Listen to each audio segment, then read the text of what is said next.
Biden told confidants in New York this week that he was livid at Netanyahu and did not believe the Israeli leader wanted to reach peace. He was frustrated with how often Netanyahu had humiliated Blinken and the president himself.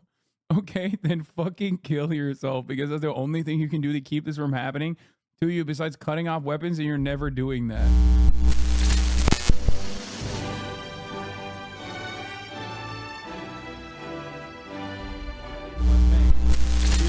In opposition-held areas are celebrating possible news about Nasrallah. Such a crazy range of reactions. I mean, it's not that crazy. Yeah, a lot of people fucking hate. People hate Hassan Nasrallah. Of course, Syrians that, fucking hate Hassan Nasrallah are gonna celebrate the potential death of Hassan Nasrallah. Hezbollah has been pretty fucking brutal in areas in areas of Syria. Like,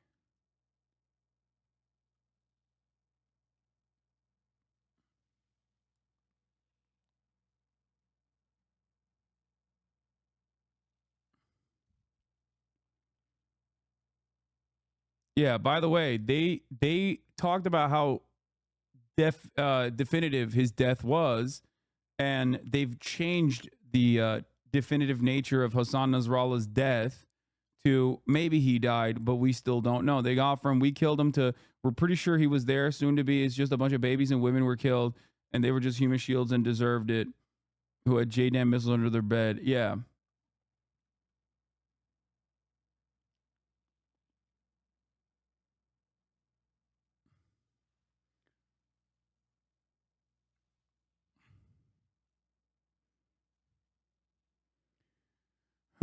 I'm Lebanese, and 70% of the Lebanese hate him too. I wouldn't say 70%.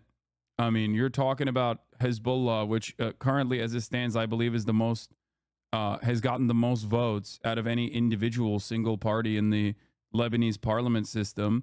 There are obviously allegiances amongst many other parties outside of the scope of Hezbollah.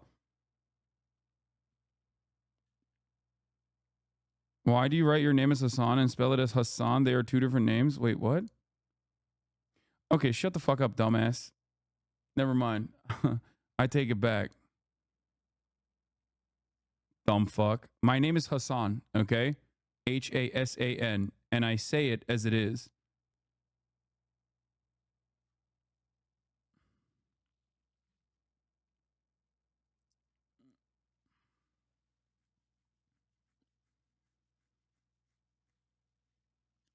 The popularity of Hezbollah has gone down in the last decade or so, post 2006. Okay? But his popularity, or Hassan Nasrallah's popularity, does not factor into the equation of Israel bombing southern Beirut. Okay? The fuck are you talking about? If anything, it galvanized people on the ground into hating Israel more. It legitimizes Hezbollah is at its peak popularity when Israel's invading, okay? And now there's panic in these neighborhoods as people are fleeing for their fucking lives because of the immediate evacuation orders that were given to people in Beirut. Remember, a couple days prior,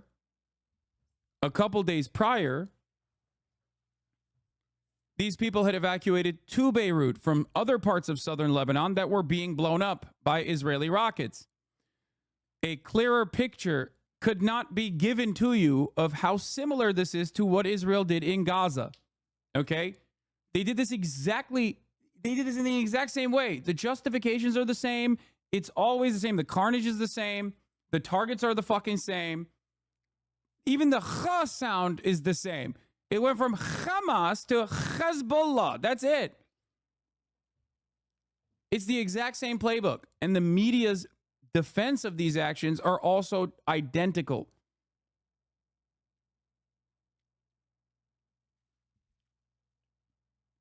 I mean, in terms of like the Dahiya doctrine that we have talked about, this doctrine became military doctrine in Dahiya, which is where Israel is bombing now, in Lebanon, in southern Beirut. It has been deployed in every single conflict that Israel has engaged with since then.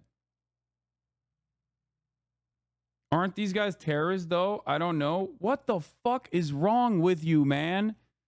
You see a bunch of fucking fleeing civilians in their cars and you go, aren't these guys terrorists, though? I don't know. I don't want to immediately ban you because I feel as though so many Americans are just so fucking conditioned.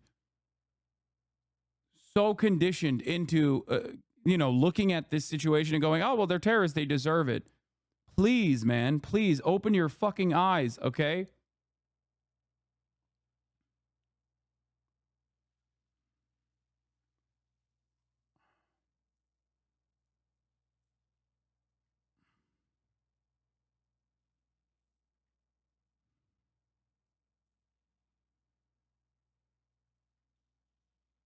I'm trying my very best to just look at all this insane Orientalism, insane Islamophobia, and just try to fucking change people's understanding of this side of the world.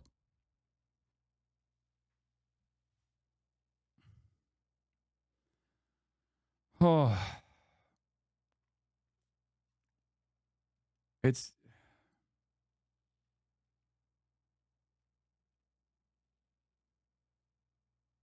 fuck. His presence right now. No, I just got here. Mr. No, they're not President. terrorists. Ladies and gentlemen, I didn't intend to come here this year. My country is at war, fighting for its life. But after I heard the lies and slanders leveled at my country by many of the speakers at this podium, I decided to come here and set the record straight. Here, this is the terrorist, okay? The top terrorist.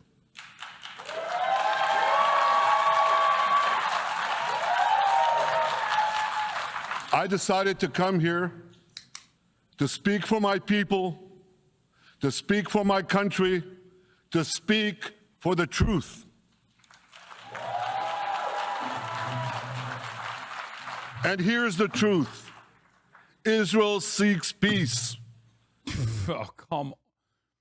Moments after this, he went back to his fucking hotel room in New York, mere blocks away from the United Nations General Assembly, and called for an airstrike on 6 buildings in the middle of fucking Beirut with a 2.5 million population, which is probably higher now because of all the fucking Lebanese people that escaped southern Lebanon into Beirut as they evacuated away from other places that he had bombed days prior, and killed hundreds of people. Not even after Hassan, before saying that. Oh, he did it before the speech, according to Ynet? Nice.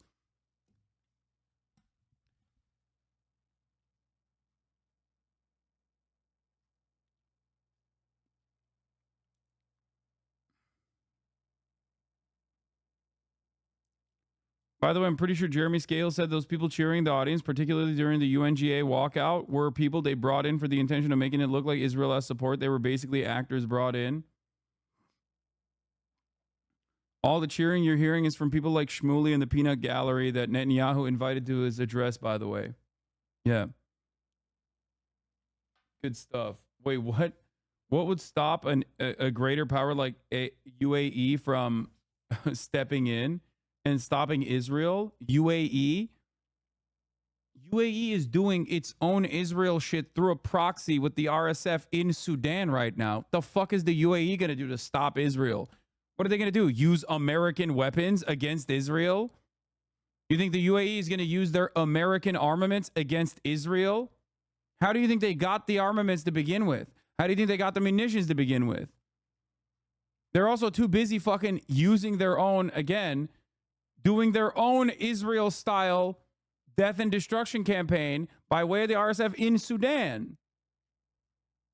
Good luck to the UAE. The UAE will never defend Palestinians. Are you kidding me? They don't give a fuck about anything. And neither does Saudi Arabia, okay?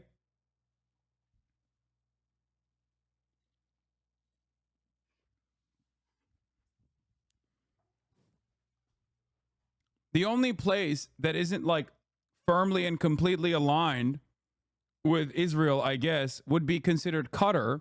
And that is because they're basically the Switzerland. Okay. That's it. There needs to be a place. There needs to be a Switzerland in the fucking region, and that happens to be Qatar. No, Egypt is not the Switzerland at all. Egypt is also a willing participant and is single-handedly propped up by an American puppet state and is basically reliant on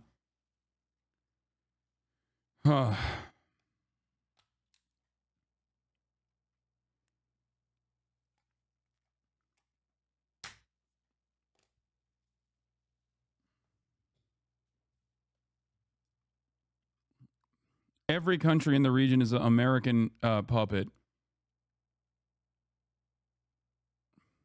Some are not as overtly American puppets as others.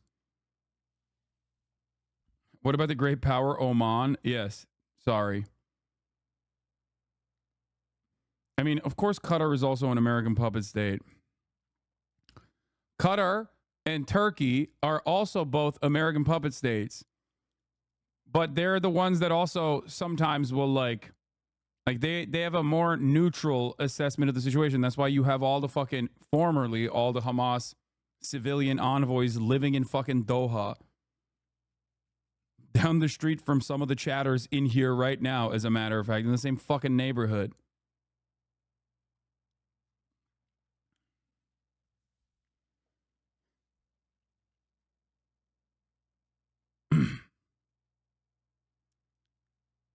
Biden's advisors want to sanction China, Turkey, India, and UAE for trading with Russia. Good luck.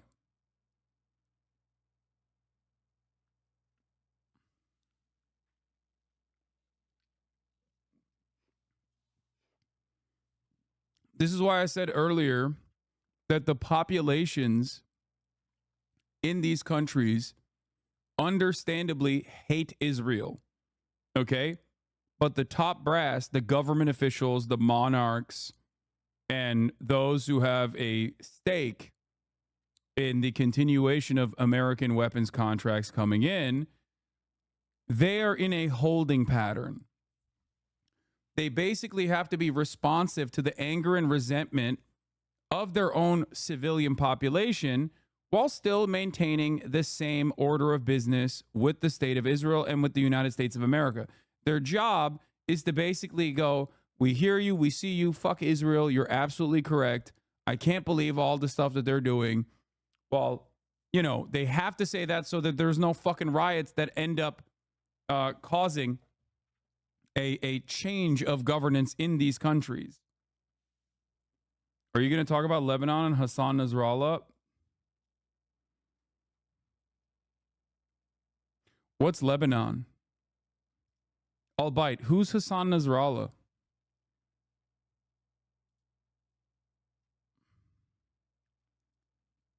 I'll bite.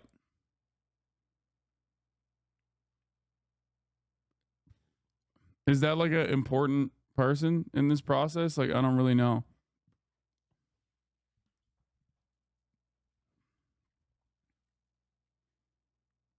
Yeah.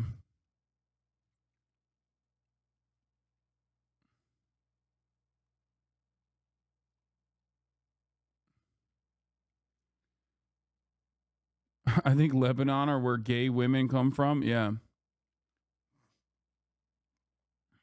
That's what it is. That's such a funny thing to say here, by the way, to be like, are you gonna talk about Lebanon and Hasan Nasrallah? It seems like your silence is deafening.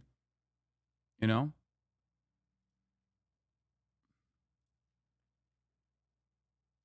Your silence on Hasan Nasrallah is deafening, okay? Especially at the top of the hour.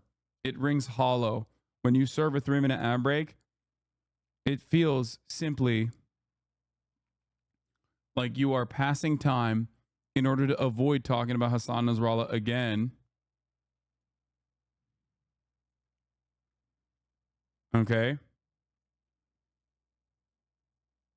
And that's what's going on here. I should probably get back to talking about politics, but you can also listen to the uninterrupted broadcast by subscribing for $4.20 or for free with a Twitch Prime by connecting your Amazon Prime account to your Twitch account or by getting gifted a sub. Here's a 3-minute ad break now.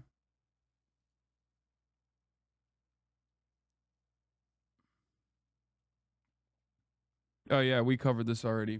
To immediately evacuate. Panic has already set in amongst the population, the civilian population of Beirut. And that clearly seemed to be a warning about the airport, that Israel is clearly watching developments there and what sort of planes fly in and what sort of planes fly out. And I think, again, we heard from him the warning there to the civilians that you may be sleeping close to Hezbollah leaders and that they will continue with this information. Look, part of what the IDF is trying to do, probably at this stage not particularly successfully, is inform the Lebanese people that Israel is not targeting them, the Lebanese people. Israel is targeting Hezbollah, trying to make that distinction.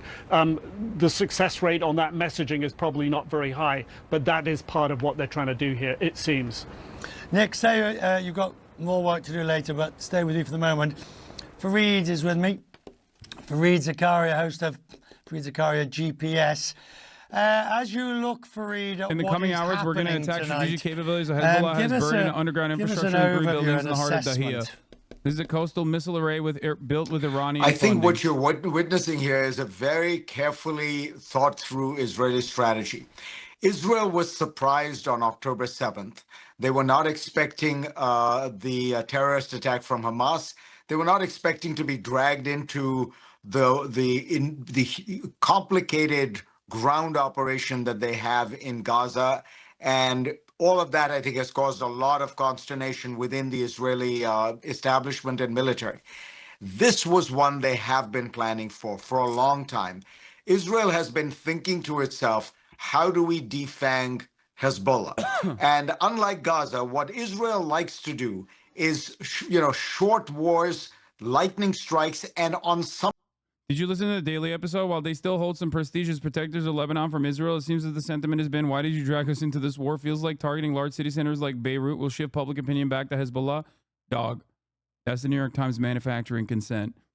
Hezbollah still very much maintains prestige as like the only successful military that has been able to, over the course of many, many years, develop into perhaps the only standing military of Lebanon. And yes, they are seen as a defensive force. There are definitely Lebanese people that don't like Hezbollah in its domestic policies, for sure. But like when Lebanese people see this shit or know that this shit is coming, especially when they have experienced this shit not that long ago, it only galvanizes the Hezbollah position.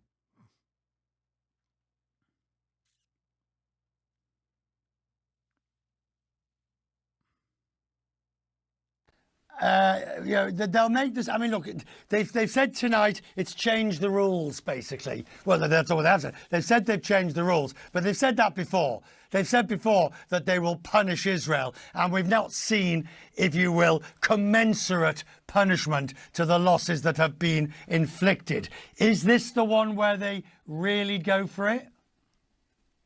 I don't think so. I talked to the president of Iran. We have the interview on my show on Sunday. It's the first interview he's given to a Western media outlet. And he sounded, now this was before the attack, but he sounded restrained. And he made the point that, look, Hezbollah does not have the kind of weaponry to counter Israel's strikes. It is Israel is much more powerful. I was surprised that the president of Iran would admit that. And by implication, he was even sort of saying it about Iran itself. The Iranian strategy, I think, is different. And in its own way, it's effective, which is to keep the pressure on Israel from Hamas, from Hezbollah, from the Houthis. No, they're right. They don't have any fucking anti-air capabilities. That's what he's talking about. And what that does is it diverts shipping from the Persian Gulf. It makes it so that very few airlines are flying into Jerusalem anymore. It used to be something like 62, and I saw a report that that said you're down to 1 El Al. So in other words, you make it difficult for Israel to have business as usual. The businesses can't work, the travel and tourism they're gonna industry blow doesn't up work. the airport, Israel's dude. reservists normally take 2 months, are now out, for a year in the army. So it's a kind of slow grinding, keep the temperature high. But they don't have the capacity either to really strike back. And that's why you correctly point out they've said it many times, Richard, but they have actually rarely delivered, because they know that the Israelis would be able to counterpunch much harder. So I think we're beyond the days. We're beyond the times now for readers. It would be not outside. It would be not outside of the scope of expected results if they accidentally fucking fired on American flights. If they're taking this aggressive of a posture, that would literally, even though they are round the clock communicating with one another, okay, it would not be beyond the scope of reason if they accidentally blew up a fucking American fighter jet. IDF spokesman Rear Admiral Daniel Hagar, even though they are communicating with one another in real time.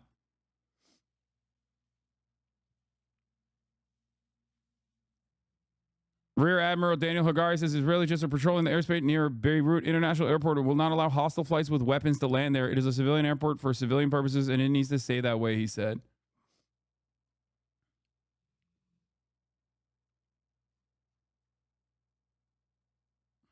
Deal with Hezbollah. I think it has wide public support. So Bibi can do it with the full knowledge. He has a lot of backing for it. And the Biden people can't do much because the Israelis are going to do it no matter what. And as you say, the only weapon they have is they could withhold military aid, which they're not going to do because Israel has strong support in the United States, particularly among Republicans. Now, Trump, I think, looks at this with glee, because it makes the Biden administration look impotent. It makes them squirm. It makes the Democrats are caught between two camps within their party. And as the outsider, he can always criticize. So I think net, this is good for Trump. Fareed, I need to let you go. I'm grateful for your time tonight. We'll talk more about it in the days and weeks ahead. Thank you, sir. Thank you very much. Let's take a short break while we pause, regroup, and when I come back, I'll bring you up to date with what we know.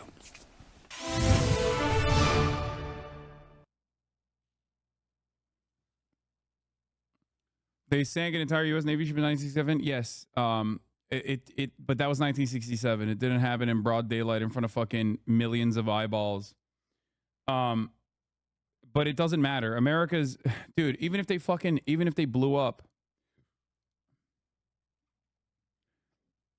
Even if they blew up an American fighter jet or accidentally killed like American military, it does not change America's calculation.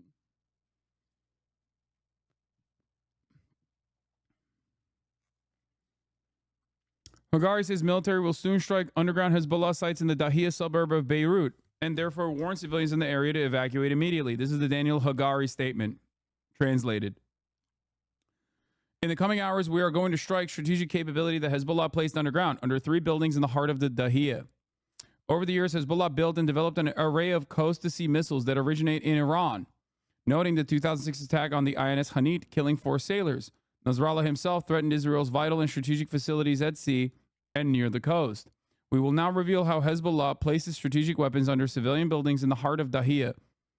These missiles are a real threat to world shipping lanes and strategic facilities of the state of Israel. In a short while, we will attack the weapons under those buildings. The intensity of the explosion of the weapons under the buildings will lead to damage to the buildings and could lead to their collapse. The IDF issued evacuation warnings to 3 buildings and their surroundings a short while ago. Holy fuck, they are going to use insane ordinances. Hagari warns that the military will not allow any weapons transfers to the Hezbollah terror group, including via Beirut's international airport. We will not allow the transfer of weapons of the Hezbollah terror group in any way.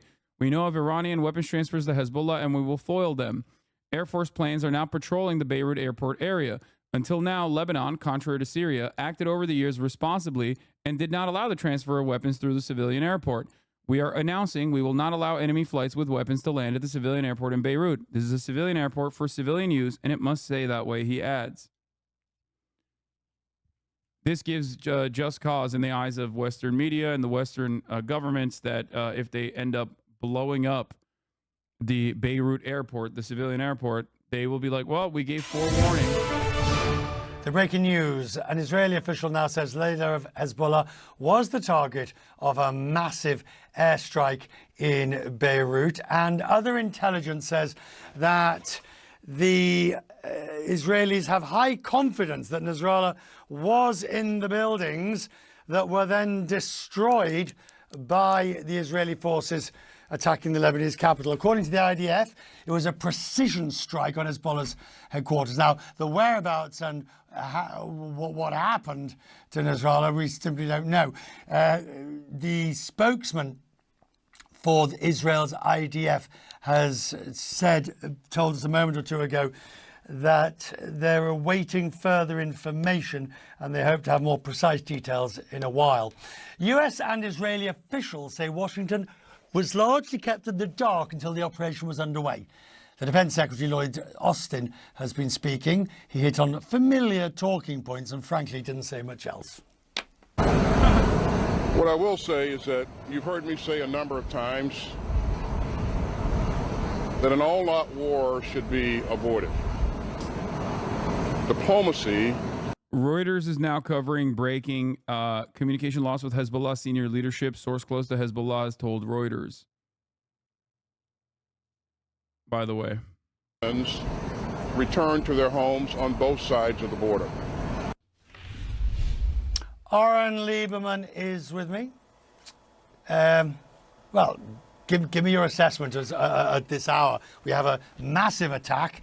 We have the United States not being informed until it's underway, and we have no knowledge on what happened to Nasrallah.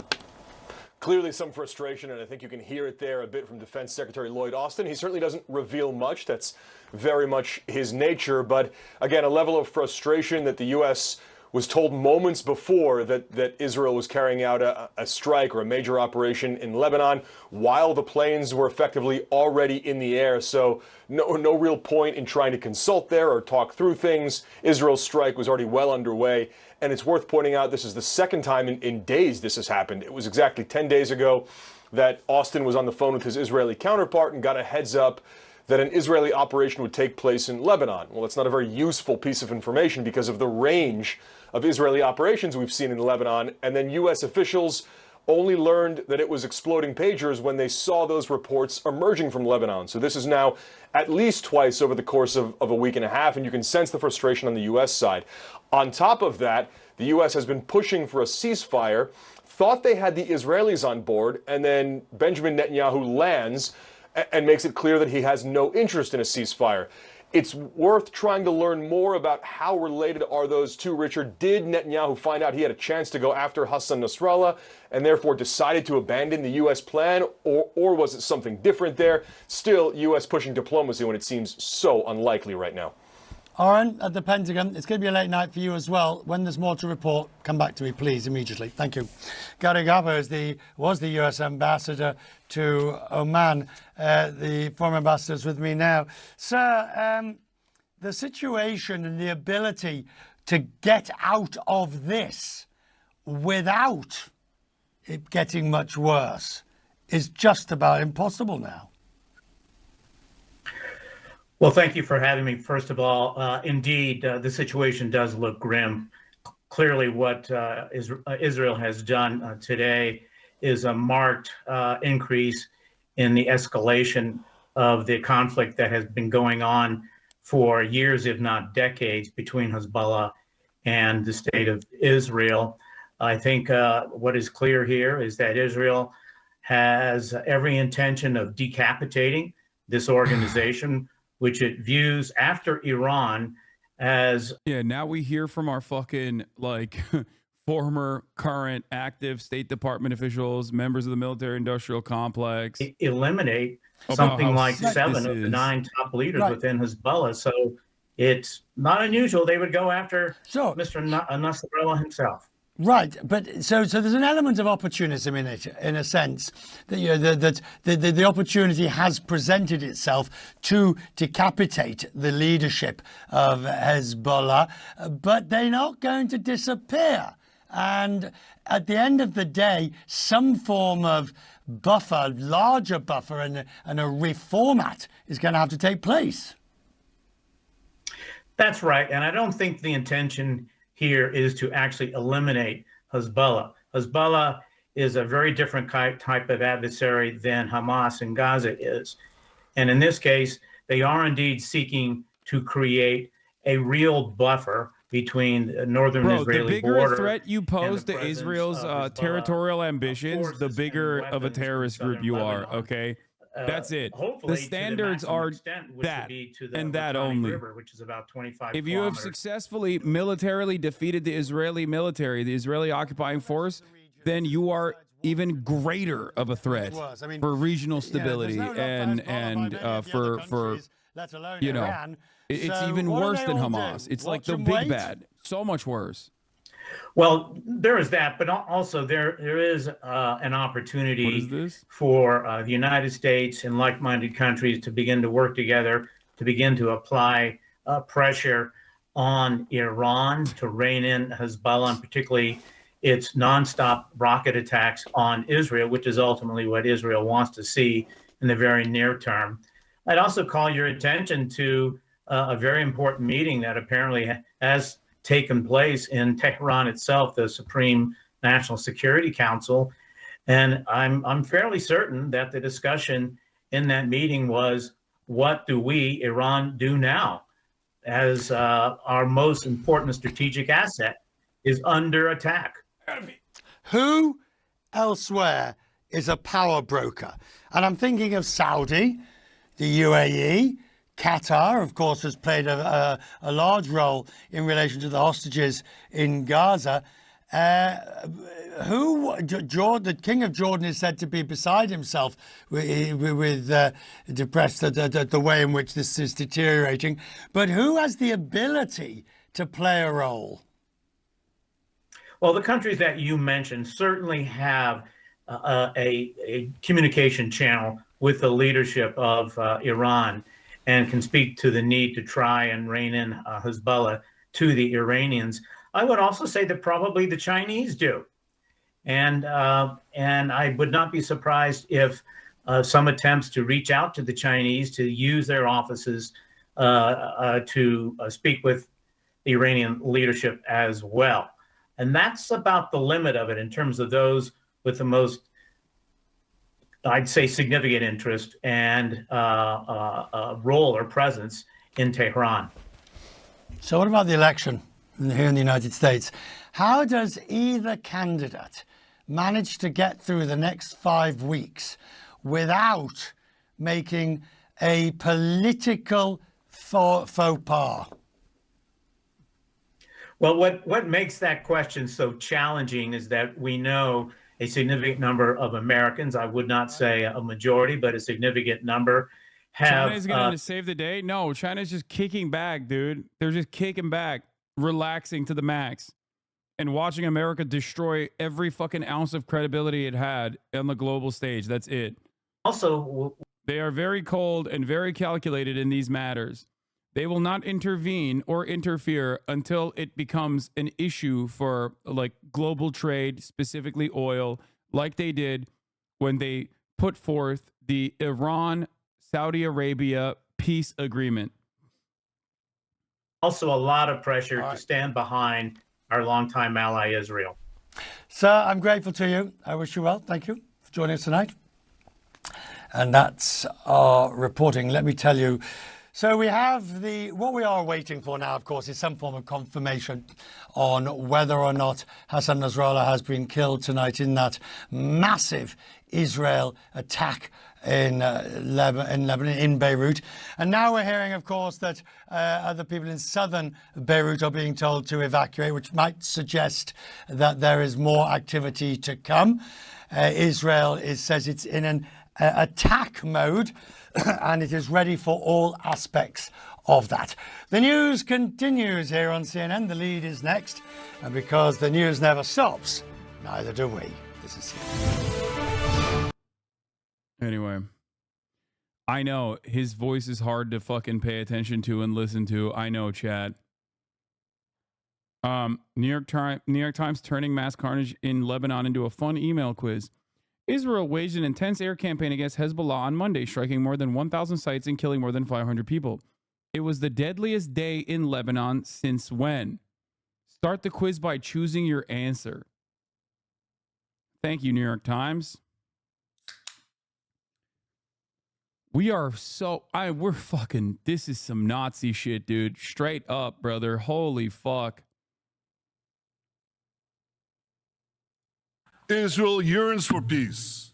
Israel has made peace and will make peace again.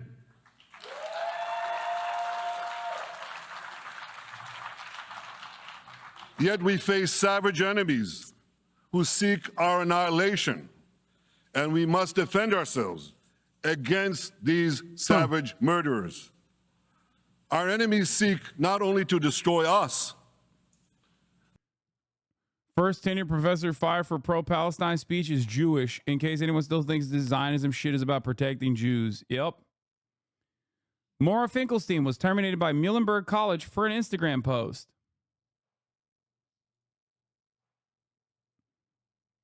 Nice. Maura Finkelstein never hid her support for Palestinian liberation during her 9 years working as a professor of anthropology at Muhlenberg College, a small liberal arts school in Allentown, Pennsylvania. I've always had an ethical practice of making sure that I include Palestine in my teachings, Finkelstein told me. It was never outside the bounds of what I do. For Finkelstein, who is Jewish, this was not always easy. More than 30% of Muhlenberg's 2,200 students are Jewish, many of them vocal supporters of Israel. Neither her longtime public support of Palestinians, however, nor the courses on Palestine she taught in early years at the school prevented Finkelstein from earning tenure in 2021. Following the arduous tenure process, professors are supposed to enjoy lifetime job security and a robust safeguard for academic freedom. The bar for dismissal from a tenured academic position is by design meant to be extremely high, requiring justifiable cause. This is precisely the reason why there is like literally a litany of like psychopathic, rabid, white supremacist tenured professors in institutes of higher learning, because the tenure process is so fucking complicated and so rigid once tenure is given. I mean, Dersh. Think about the Dersh. Yeah, Nazi professors. Amy Wax is exactly who I was talking about. Amy Wax is a great example of this, who literally fucking like petitioned to bring Jared Taylor to speak on campus. Jared Taylor, like an open, out and about American Nazi. AAUP is getting involved to defend her. The American Association of University Professors have opened a case on the dismissal of Professor Maura Finkelstein from Muhlenberg College due to a student complaint regarding her extramural speech and conduct related to the war in Gaza. The dismissal raises serious concerns about academic freedom at Muhlenberg. It also appears that admin did not follow its own regulations regarding dismissal or followed established guidelines of academic due process, a hearing before a faculty body where the admin makes their case.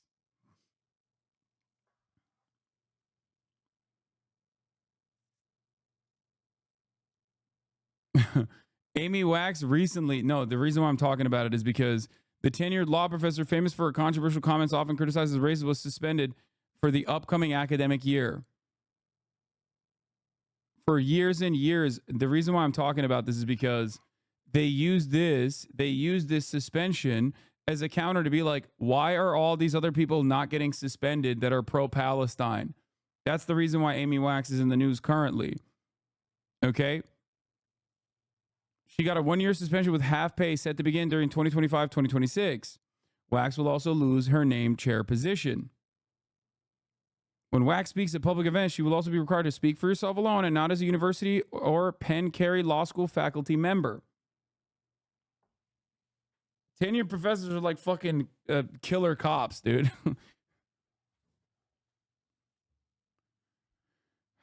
But Amy Wax is, of course, one, she was not removed from her position. That's important to understand. And secondly, Amy Wax has an incredibly long history of being an overt, out and about white supremacist. Okay? So, like, there are very few comparisons. Like, look, in a letter obtained by a student newspaper, the Daily Pennsylvanian, Ruger also accused Wax of telling a black student she had only become a double Ivy League student due to affirmative action. Theodore Ruger, the former dean of Penn Law School, removed her from teaching any required courses in 2018 after making comments on the academic performance and grade distributions of the black students in her required first-year courses. Wax's comments about race began to draw criticism after she co-authored an op-ed published in the Philadelphia Inquirer in 2017. In a later interview that same year, Wax said, "I don't think I've ever seen a black student graduate in the top quarter of the class, and rarely in the top half." She is like a straightforward, out and about Nazi, okay? This is like, if you've paid close attention to like campus culture war shit, you probably knew about this person already, because she's always tried basically to fucking have her tenure removed. I suspect to like become a podcaster or something. I don't know. Moody's downgraded Israel's credit rating again to Baa1. I mean, yeah. Top-notch downgrade leaves nation 3 steps above junk. Israel sees cost of conflicts reaching $66 billion by the end of 2025. Hey, guess what, dude? America will foot the bill. Don't worry.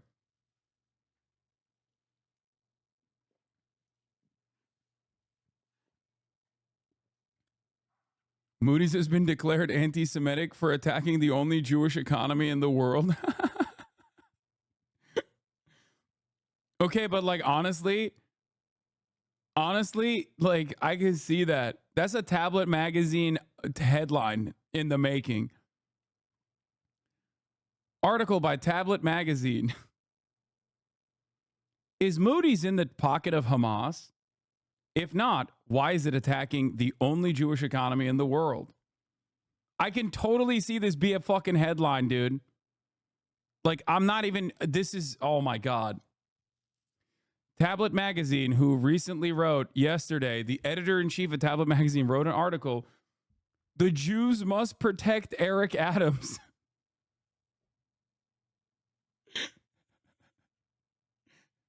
The Jews must defend Eric Adams in the midst of his ongoing investigation.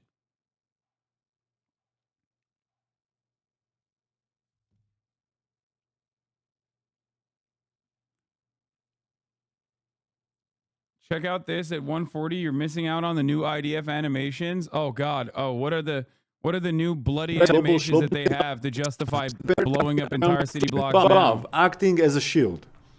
Here you can see one of the buildings in the heart of the Dachia.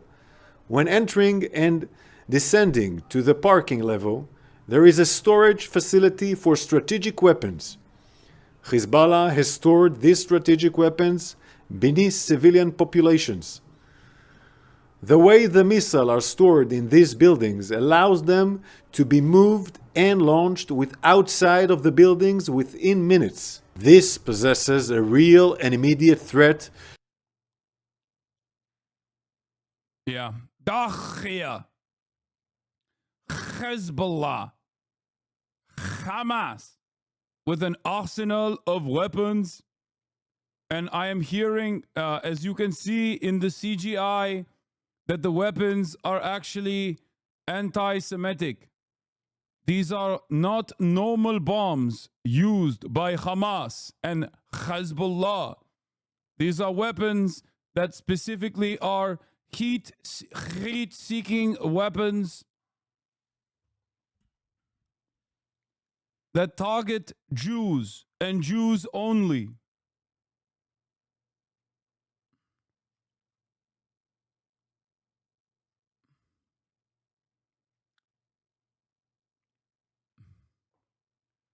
The goal for these weapons is to destroy Israel.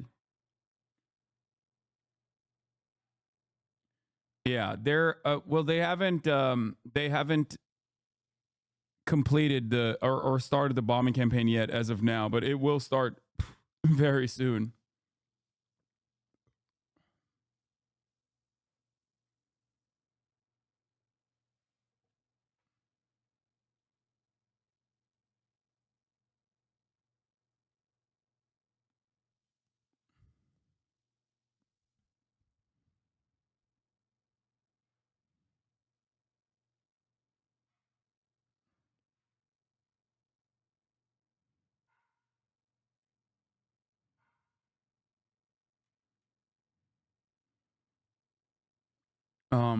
The proof that there is no missiles under the buildings can be launched in minutes is that Hezbollah isn't firing off all of them right now before Israel strikes the alleged stash. If the missiles are there and can be launched quickly, they would be in the air right now. Yeah. That's the thing I don't understand. Like, if there are missile silos underneath these buildings, like, why aren't they fucking using the anti-Semitic missiles, like, immediately? Israel has all but communicated that they are going to blow those missiles up. So if they're fucking, like, why would you waste them? I don't really understand it.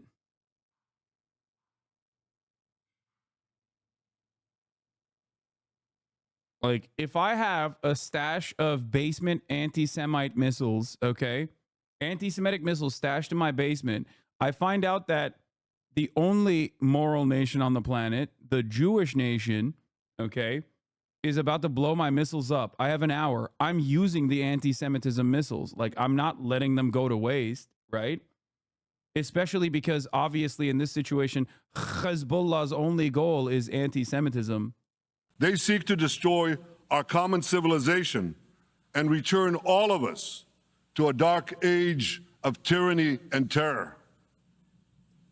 When I spoke here last year, I said we faced the same timeless choice that Moses put before the people of Israel thousands of years ago.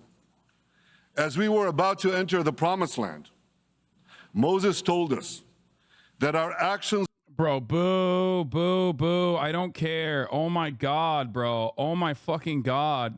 Moses in the Promised Land? Like, get the fuck out of here. He said, Anyway, Netanyahu's UNGA speech, one of the lowest points of Israeli propaganda, says former prime minister's advisor. The country is at war, fighting for its life. But after the lies and slanders leveled at Israel, I decided to come and... Bro really had the audacity to fucking fire off missiles into fucking Beirut and then go up there on that stage and be like, Israel only seeks peace. And by that, I mean pieces of dead bodies. We seek them. The record straight. What stood out? Have they started what was bombing? A pretty comprehensive speech from the Israeli Prime Minister to you.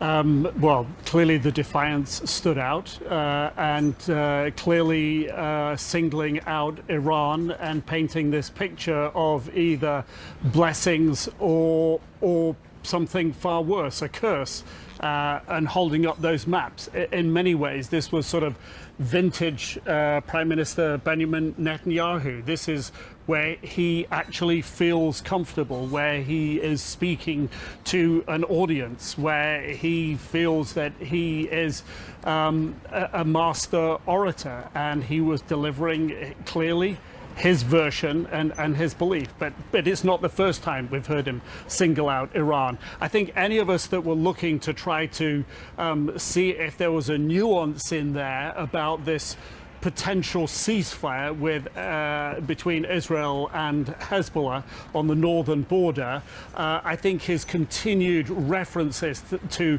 America and France about how Hezbollah and Iran as well had been responsible for killing your citizens was kind of getting specific on this was your initiative, but examine this, why don't you? I mean, look, the big takeaway here has to be this is a prime minister who's not climbing down from anything he's said, who doubled down on everything that is said so far, the demand for the hostages back, his position, his view, and the takeaway has to be at the moment, in this moment of escalating tensions. They've started bombing Beirut.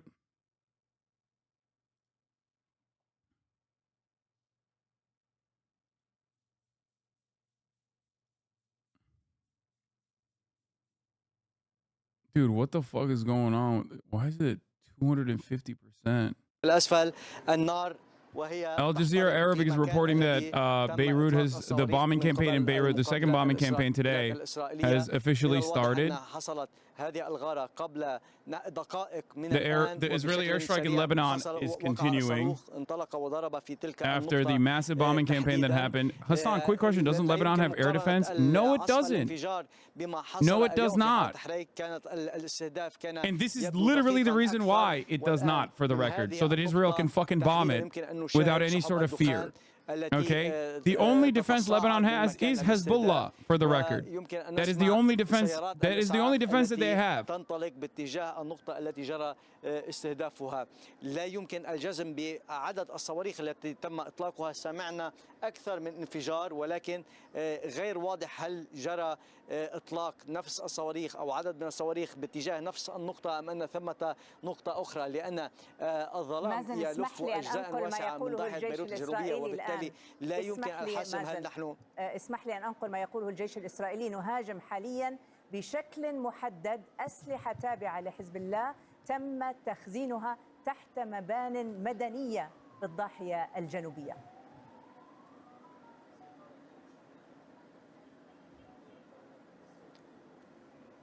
مازن؟ نعم، في الواقع هذه الغارة ضربت هنا أحد الشوارع في ضاحية بيروت الجنوبية. بطبيعة الحال من النقطة التي أقف فيها ومن خلال عدسة الكاميرا المسلطة الآن إلى تحديدا النقطة التي جرى استهدافها كان هنالك إطلاق صواريخ وهي صواريخ موجهة أصابت نقطة محددة. Al Jazeera English is covering it. Earlier today, the largest we've seen, and just in the last few minutes, there has been another strike, presumed to be an Israeli strike, on Dahieh. They have been. You're still seeing the embers and the fire glowing there right at the base of that plume of smoke. So this is the scene in Dahieh, southern capital of Beirut, as we speak. It is just 21:39 GMT. It's after midnight local time in Beirut. We wanted to show you that. We're keeping an eye on it. We don't yet have more information on what's happening on the ground there, but we will try and gather that information as quickly as we can and bring it to you. For now, though, we go back to that speech, the Egyptian representative at the United Nations. So that they can resist on their territory, Gaza, the West Bank, and Jerusalem. Despite all attempts to expel these people, this is a red line for us, which we will not allow to be traversed. The original, the estimation from today's attack so far, the death toll so far, I believe, is at 700. This is the second death toll from. Wait, what? Like the total death toll is at 700. Death toll in Israeli strikes on Beirut rises to 6. The number of people killed in Israel's bombing of southern Beirut has risen to 6, with 91 wounded. Lebanon's health ministry said the death toll is likely to rise significantly as the attack brought 6 residential towers in down to the ground. The Israeli estimation is 300. 700 is the total number, the total estimate over this. 700 is the, yeah, here it is. More than 700 since September 23rd until today, September 27th. And that death toll is expected to skyrocket still.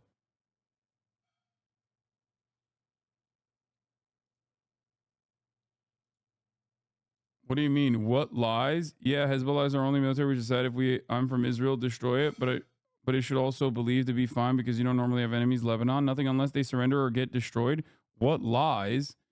Benjamin Netanyahu claiming that he seeks peace is how he opened up his fucking speech. This speech was after he issued a fucking strike in Beirut that happened earlier today. Here are some videos from the airstrikes so far. This is not the actions of a nation that seeks peace.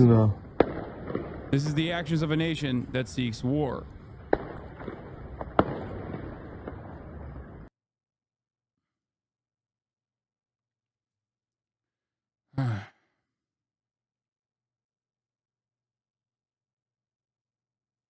Hey, Hasan, sorry, your healthcare money was just used to scare me for 5 minutes and make me leave my computer for a bit.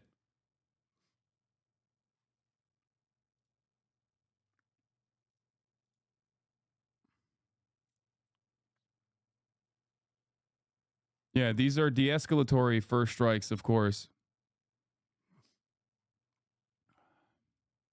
Lebensraum is precisely what is happening here.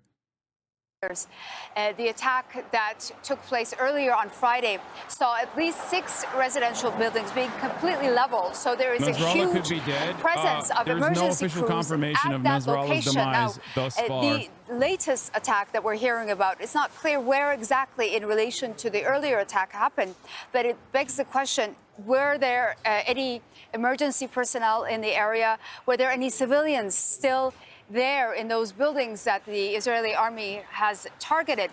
Now, the areas within Dahya are densely populated. The neighborhood is home to about 700,000 people. Over the past 7 days, at least, this is now would be the 6th airstrike that Israel has carried out in this area alone. Many people here believe that Israel is now launching a full-scale war on the Lebanese people, not just Hezbollah, because these buildings are populated by civilians.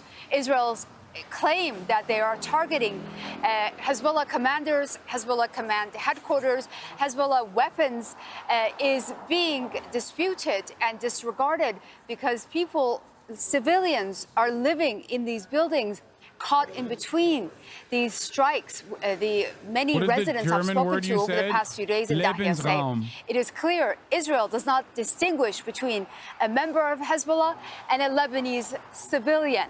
They don't care who they hit, is what I was told.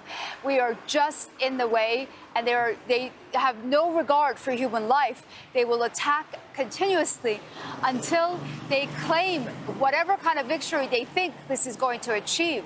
Now, I have to tell you, over the past hour, we've been in this location, downtown Beirut, on this.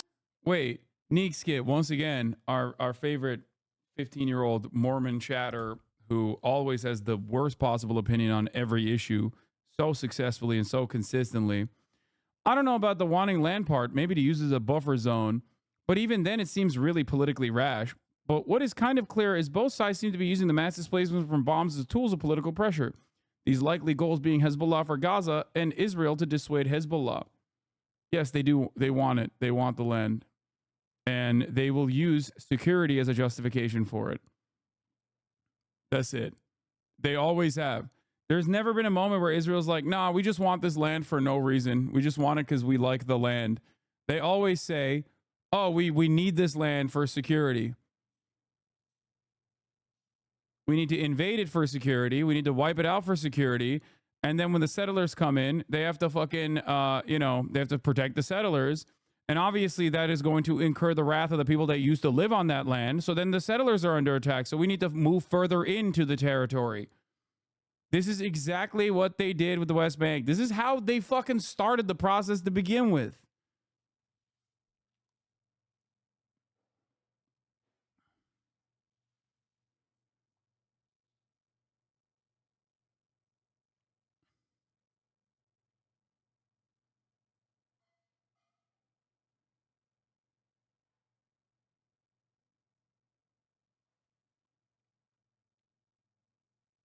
Israeli South Lebanon settlement plans. Yeah, I mean they already posted it here.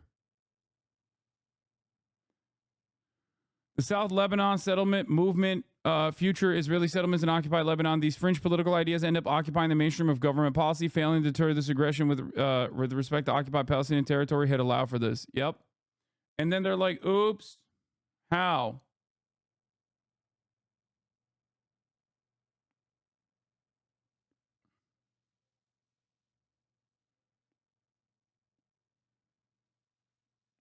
How could this have happened? How could the right-wingers, how did the right-wing ultra-nationalists like rabid freaks, how did they take over the Israeli government? How could this have happened? Then you'll get an assessment from the New York Times. You know what I mean?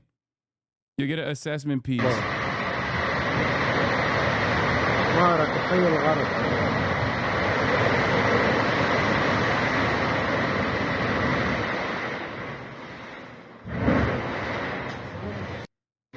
Akbar.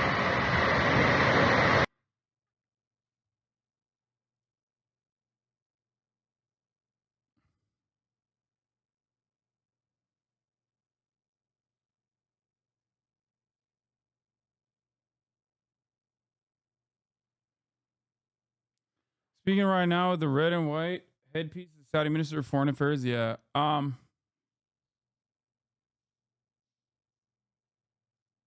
Netanyahu explained in 2001, how he uses the pretense of security zones as a justification for the enclosures. It's kind of funny. This is not a leaked video. This is from TRT World, okay? And not only that, but also, I like that we're back to square one once again. These are all the things that I had to walk chatters through in the early days of October, when they were like, what do you mean? Like, Israel has a right to defend itself. Like, what are you talking about? I don't understand. Explain to me all this stuff. Across Anyway, the northern border there was criticism. nothing in there that told us those escalating tensions are going to be tamped down in any way in the short term, Becky. And let me bring in Ben Wiedemann, who is in Tyre in Lebanon. On Hezbollah, Benjamin Netanyahu said, and I quote, "Enough is enough. We won't rest until our citizens can return safely to their homes," echoing what we've heard from the defense minister earlier today, and a stated aim of the Israeli government, or certainly the prime minister at this point. What did you make of what you heard? Becky, if you take into account what you just said and the fact that I don't think I heard the word ceasefire once in that speech, that clearly Israel is set on its current air campaign and perhaps a ground incursion to try to push Hezbollah back. Now, for instance, he did say that Hezbollah has a missile in every kitchen and a rocket in every garage. That sort of sends a rather alarming message to people here, because the fact of the matter is, in South Lebanon, there is not a missile in every kitchen and a rocket in every garage, but this seems to indicate that Israel considers every house, every kitchen, every garage to be a legitimate target. But broadly speaking, this was classic Netanyahu, in which he divides the world into black and white, good and evil. He talks about the curse, and of course we're in Lebanon, which is part of that curse. I think people would scratch their heads a bit, because the fact of the matter is the Middle East is an area of grays. There's no black and white. Certainly take into consideration that Israel has occupied the West Bank, East Jerusalem, the Golan Heights, and essentially occupied Gaza, despite the fact that settlers pulled out in 2005.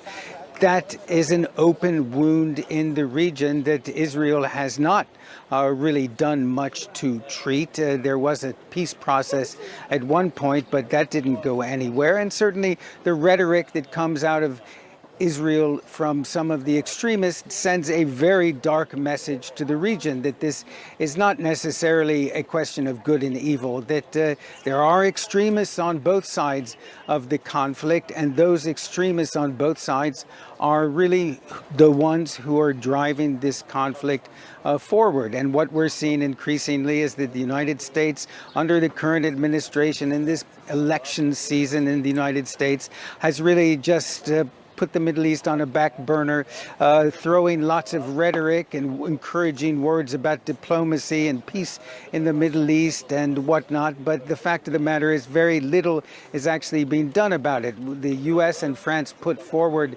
what they called was a ceasefire proposal, but it doesn't seem to be going anywhere. And every day in Gaza, in Lebanon, more people are dying. More people are being killed. Becky? Gershon, let me bring you in here before I also ask for some analysis from Gideon. On the issue of Gaza, very specifically, he said there is no substitute for total victory in Gaza. He said, we do not seek to resettle Gaza. We seek to de-radicalize it. We're focused on mapping up the remaining. That right there, I guess it's not too much of a fucking attitude shift here, but seeing my fucking goat prominently displayed in a conversation about Israel on CNN, you know, what? They talking about you rewind like 1 minute, lol? What the fuck? Hasan's channel, HasanAbi, was Oh, the it's third my, most streamed channel globally on Twitch as of August 2024. Yeah, they're streaming it on NBC on TV, I guess. Yeah, this is the NBC broadcast that we watched already, that we reacted to.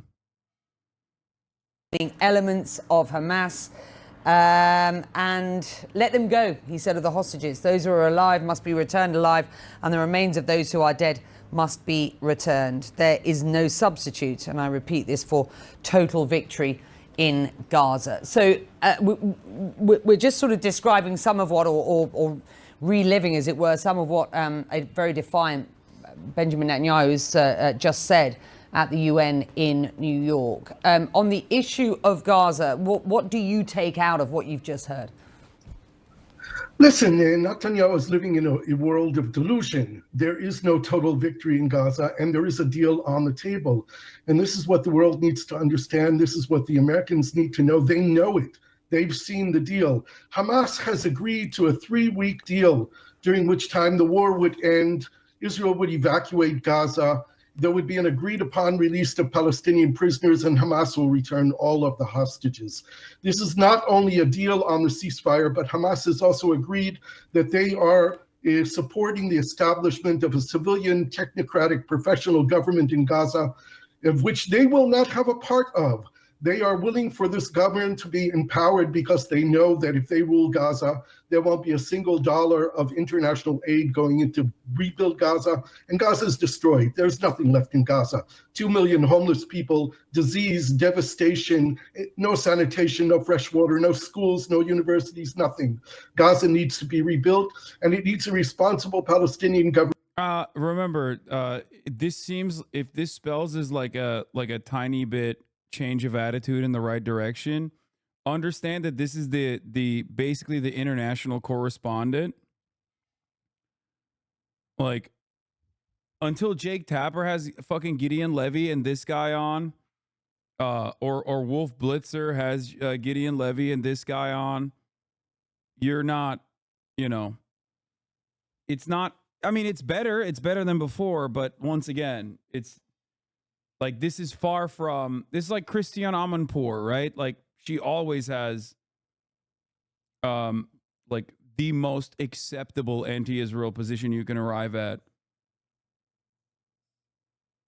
It's not CNN International, but, like, it's the early hours of the day usually. Government to do it. Now, we asked Hamas if they're talking about turning over internal security and their weapons to the new civilian professional technocratic government, and they said yes.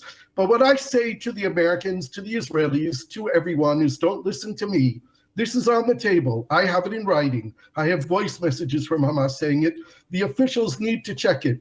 And President Biden needs to understand in his final months in office that his legacy is either going to be the war in Gaza or ending the war in Gaza. And we all know that the day that the war in Gaza ends, the war in Lebanon ends, and we need to get into the diplomatic path.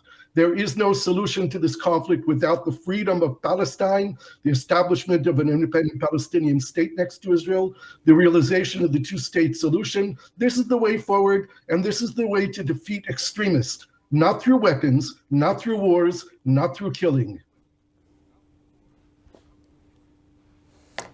Gideon, your thoughts? It was so embarrassing, Becky, embarrassing and pathetic, because Netanyahu is a good speaker, no doubt about this, a very impressive one. But today I think he reached one of the lowest points of Israeli propaganda.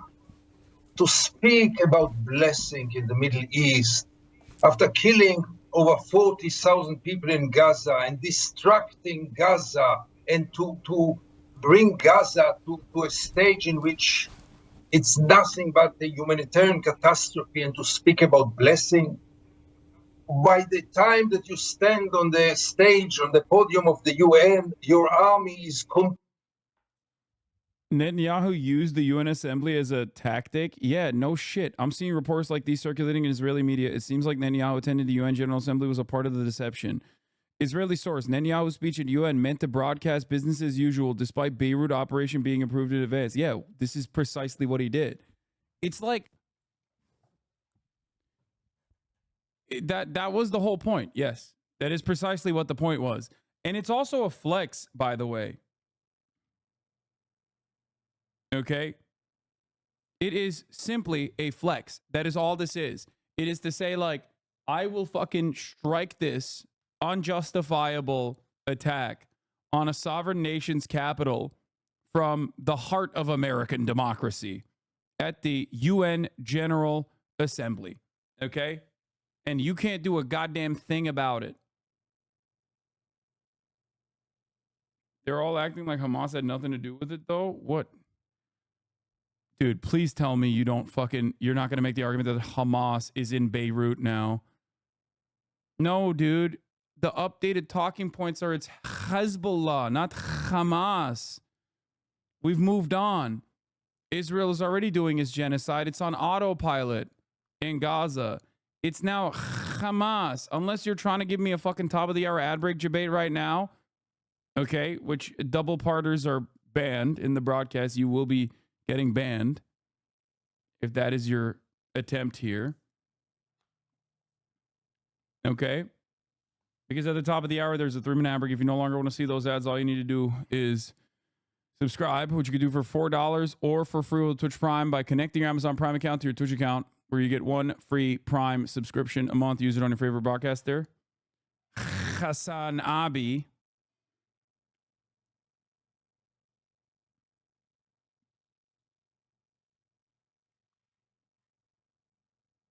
Okay. Here's the 3-minute ad break now. If there's any risk that Israel's escalation with Lebanon means the Gaza ceasefire won't be able to stop the conflict, at what point will the Lebanese people and their needs enter the conversation? Biden told confidants in New York this week that he was livid at Netanyahu and did not believe the Israeli leader wanted to reach peace. He was frustrated with how often Netanyahu had humiliated Blinken and the president himself. Okay, then fucking kill yourself, because that's the only thing you can do to keep this from happening to you besides cutting off weapons, and you're never doing that. Every article that is written about how fucking angry Biden is, about how big of a meanie bobini Benjamin Netanyahu is so funny, because it's like, wow, I can't believe that fucking happened, dude. What? No. Biden is angry that Benjamin Netanyahu did exactly what he's been doing since day one. Especially when every single time he does it, you keep giving him more weapons for some weird reason.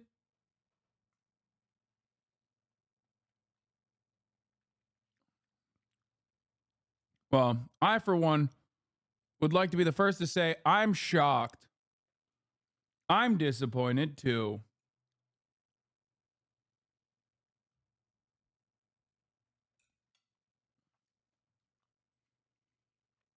Dude, everything, you notice that everything that's happening is getting increasingly worse.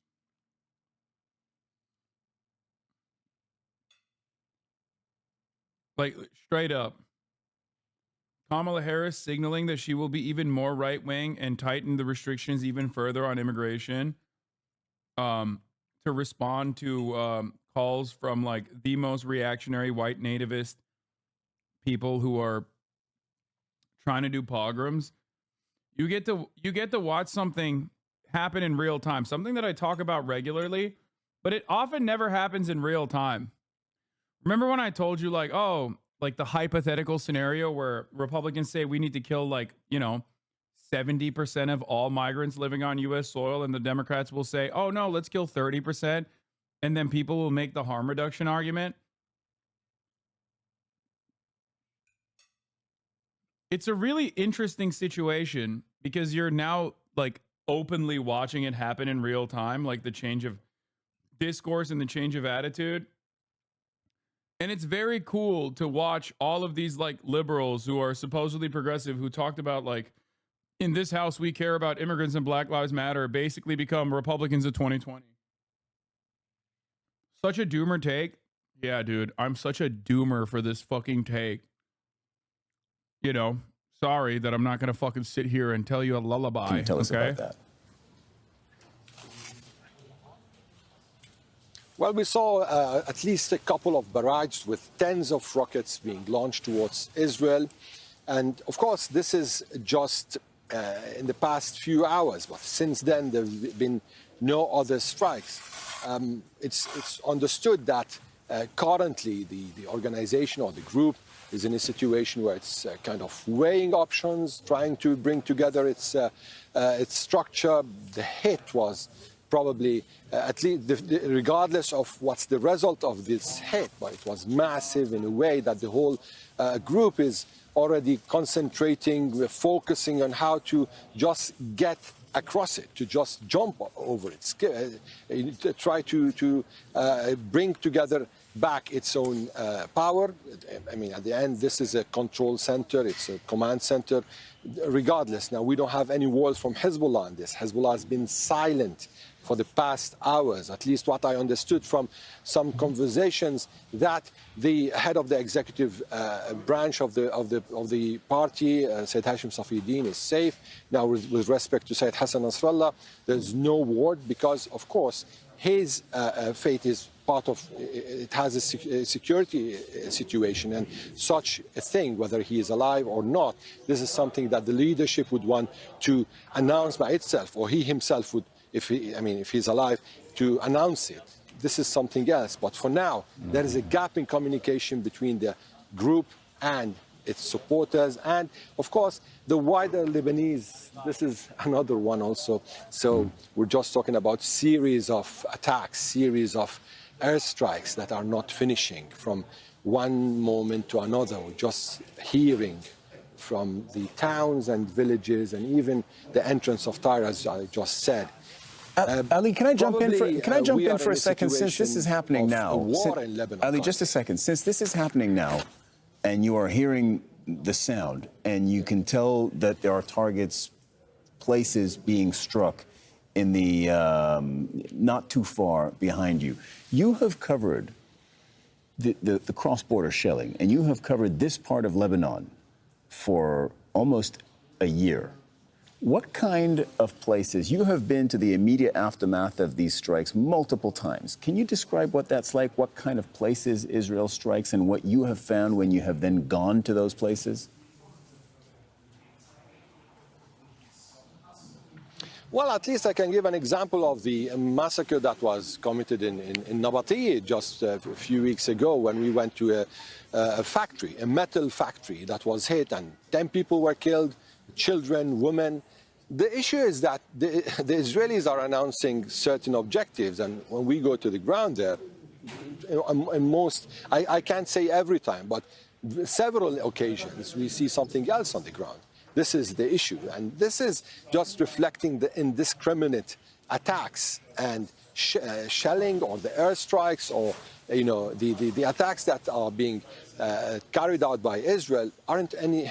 They say they are precise, but on many occasions they do not seem to be precise. We just saw what happened in Dahi a few days ago when they hit a couple of buildings, and till the moment there are even some people missing, more than 50 people killed. And today's attack in Dahi also just erased a whole block, and there's no yet a final say on the number of people killed, how many civilians. You can just refer to the number of people killed during the past days that was announced. Yeah, we heard that. Another strike now was announced by the Ministry of Health, another one also.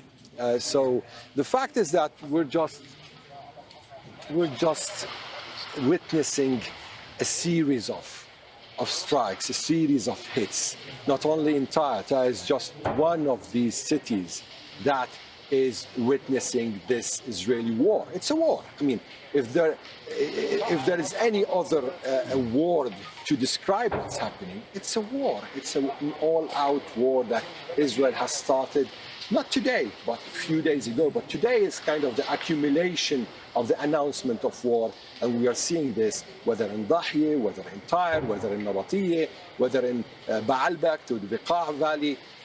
So I'm not sure what Israel now is anticipating. Of course, everyone is waiting to see how Hezbollah is going to react to this and whether Hezbollah is going to respond to this. But I think that Hezbollah has no other option but to respond. This is at least what we understand from what they've been saying over the past days, over the past months. This was a front that was linked to the war in Gaza, and Hezbollah said this is a support front. And you remember when we started covering this war, it was kind of limited to around 4 or 5 kilometers on both sides. You could tell when a motherfucker is a Lebanese reporter on whichever side of the conflict they're on by the fact that you hear like secondary exposures of this shit. He's just like not even fazed by it. And then it started day after day. The objectives started changing. And Israel now is putting a main objective, which is clear, destroying Hezbollah. Yeah, Ali, look, thank you very much for walking us through that. It's past 1 a.m., I believe, where you are. You're in southern Lebanon, in Tyre. We heard very clearly multiple strikes, the impact and the detonation of what must be Israeli strikes behind you. Thanks. You and your team stay safe, and we will continue to come to you. Now let's take a closer look at the location of Israel's latest attacks on southern Beirut. Dahieh is a densely populated suburb in the south of the city, home to about 700,000 people. The neighborhood was largely destroyed by the Israeli military during the 2006 war in Lebanon. The suburb of Dahieh has been hit by Israeli airstrikes 5 times just this week. The Israeli army has killed at least 2 Hezbollah commanders in its strikes. Dozens of civilians have also been killed in these attacks. Al Jazeera's Oliver Marsden is in Beirut for us. What's the latest, Oliver? Good evening. So there have been multiple strikes here on the Dahieh, the southern suburb of Beirut, the capital of Lebanon. That started this evening around 6 p.m. with this massive airstrike, multiple bunker-busting missiles fired at this densely populated residential area in the south of Beirut. Now, the Israeli army, the Israeli military are saying that they were targeting the central command center of Hezbollah, but there's been no official word from Hezbollah, and we have no way of independently verifying this, and the Israeli military has provided no proof of this. But what we do know is that this is a very densely populated area. There are civilians, and I actually had one person who I spoke to on the phone after the strike who was in a complete state of panic, and he was telling me he grabbed his papers, his passports. He lived just a few buildings down from the strike site, and he ran out into the street and he was trying to find his sister, desperately trying to find his sister. He couldn't find her. Eventually he did find her, but she'd been hit by some metal, and luckily she survived. And now they are struggling, like many residents of Dahieh, to find somewhere to stay outside of that neighborhood. And it's a very tense situation here in Beirut right now. So as far as you know, again, we said this is a massive suburb, 700,000 people. Are many people leaving Dahieh at the moment in the middle of the night? Many people are leaving. They're not just leaving Dahieh, they're leaving the area of Leilaki and Hadath, again, southern neighborhoods around the Dahieh. And they're leaving, but they're coming to hotels which have already been completely filled up by at least like 90,000 displaced residents from the south. These hotels are full. I've actually witnessed people coming from the Dahieh to hotels here in downtown Beirut and being turned away. I've heard reports that there are people lining up their cars along the seafront, along the Corniche, hoping to just sleep there tonight because there's nowhere to go after these wave after wave after wave of strikes by the Israeli military across Lebanon just over the last week. So it's a very confusing, a very tense time, and I think it goes to show that Israel has decided to very much back away from the negotiating table, and this 21-day ceasefire that many people here in Lebanon were hoping for is looking very, very unlikely. Oliver, I don't know if there's a good or adequate answer to this at this point, but what I think for our viewers, it's important to understand what would be a reasonable expectation as to how Hezbollah is going to communicate, because there's an open question on whether or not Hassan Nasrallah was directly targeted. It appears that he was the leader of Hezbollah, but the more important open question is whether or not he has been killed. When I know we don't have a time frame, but what would be the typical way for Hezbollah to communicate on something as big as this?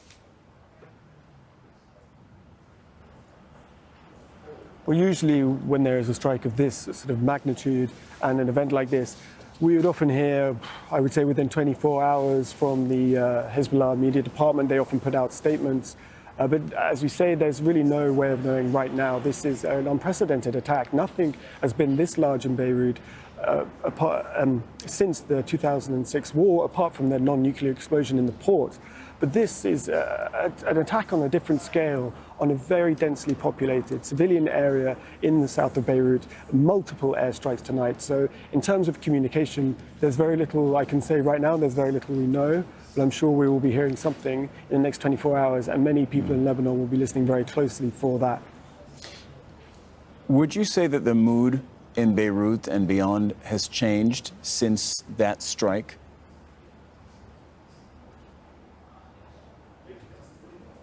Of course. I mean, as I said, I've seen people arriving here into downtown Beirut, the sort of center of Beirut, looking. One thing I want to repeat to people is that all of the fucking Israel defenders on the timeline were talking about how fantastic this operation was and how brilliant and technical it was. When they were talking about the pagers. And they kept repeating like, excuse me, what do you expect them to do? Like, you're calling that an act of terror, but like it was so targeted and so precise. Like what? What if they bombed? It's so much better than carpet bombing Beirut, right? And now they have carpet bombed Beirut. So where are all those people who said, oh, well, that would be unconscionable? As expected, they're literally defending the carpet bombing of Beirut. So never have a conversation with these fucking idiots about like what their morality is, okay? They don't care. They don't care. They just want to defend Israel. That's all it is.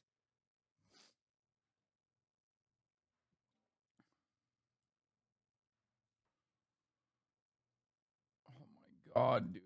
Please stop. Like these fucking... Shut the fuck up, you goddamn federal agent ass motherfuckers. Wallahi, they will send the suicide bombers of the Zionists soon. You're just writing this in the chat before you get fucking banned so you can screenshot it and post about how fucking anti-Semitic this community is. Like, get the fuck out of here, goddamn baboon, dude. Holy shit, fucking dumbass freak, dude. Like, how? Why? At this point, you should understand that, like, this shit's not gonna work, okay? Motherfuckers have been calling me a goddamn terrorist since day one. You think that shit matters? No. Most people, at least in positions of power, most people are not as brain broken as, like, the hyper online dipshits. Bro said suicide bombers. Exactly. Like for so many of these people, they literally think like, no, you don't understand. Like members of the media will also be just as angry as we are that like he said cracker. Okay, because that's all you know. That's all you've seen from your hyper specific, extremely niche, hyper online group that keeps telling you like, no, everyone is just as mad as you are about this. Like, nobody gives a fuck, dude. Shut up. Camp. It's a suburb of a capital city. 700,000 people live there. 6 to 7 buildings, we understand from our correspondent, came down as a result of that strike. There is an untold number of civilians in those buildings when they came down. We do not know yet what the real death toll from that strike was. That was a couple hours ago. Then we saw in the last 90 minutes. Ain't it a bit dishonest to ignore that North Syrians and Lebanese are celebrating tonight? The everyone is a Zionist bid is too easy.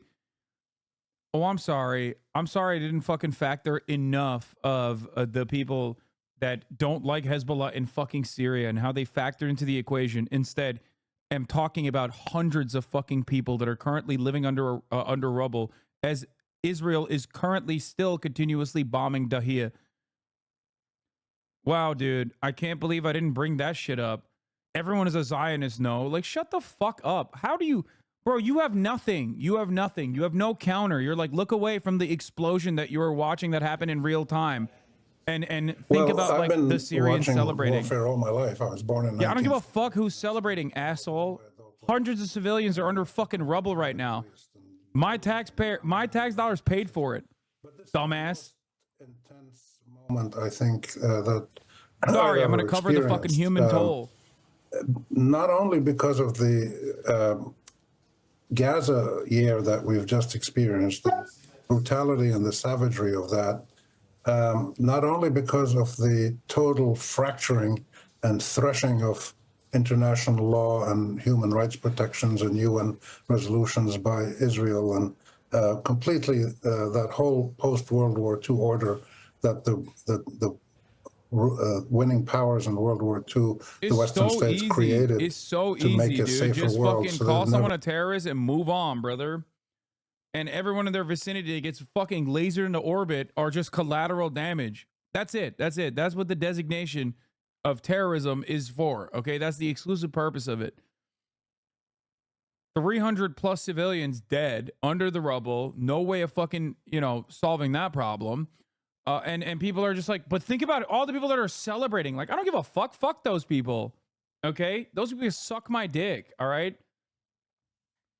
You only bring that up if you want to fucking make an alternative, like if you want to make a counter to why it is totally justifiable that fucking they're bombing Dahia right now. Lebanese are convinced they killed Nasrallah. Nothing confirmed right now. They don't understand the complicated nature of the shit. It's so fucking annoying. It's like the conversation you had with your dad, dude. Wasn't your dad like, oh, well, they're just bombing Hezbollah. They're just bombing Hezbollah. And then they fucking bombed his goddamn not compound, but like his farm. Didn't they? Like, people forget the capacity of others in engaging in like a diverse array of different opinions. Okay.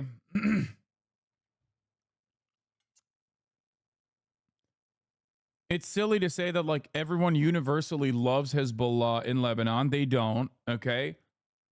But just like it's also fucking silly. People don't understand the Lebanese Christians, which I am one of them, are nationalists. Yeah. Lebanese Christians, especially living in diaspora, have a very different approach where they just basically think like, well, let Israel deal with the fucking Shia. Some of them do, not Caprice on Poppy. But some of them just basically look at the situation as like, well, those fucking Shia barbarians are the reason why Israel is blowing us up. We are actually a French nation, Some. Excuse me, we're a French country, okay? Really fucked up that Israel is like being forced to fucking come and bomb our territories because of those barbaric fucking Shias in the southern regions.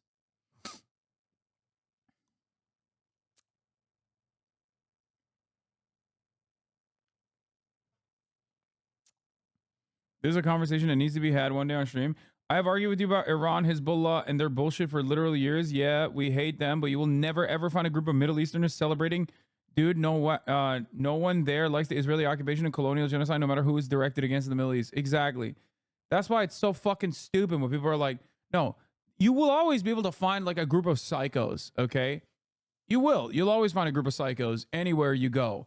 But ultimately, they are always in the minority, okay? No one in the fucking Middle East is like, oh, hell yeah, I love Israel blowing up fucking civilians, because they all know that they might be tomorrow in the crosshairs of that same fucking bombing campaign.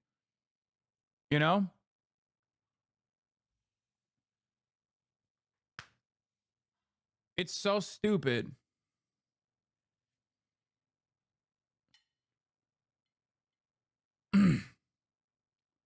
Except for people in Israel. People in Israel will always celebrate bombing campaigns because they know, like, they have the Iron Dome in America backing their shit up.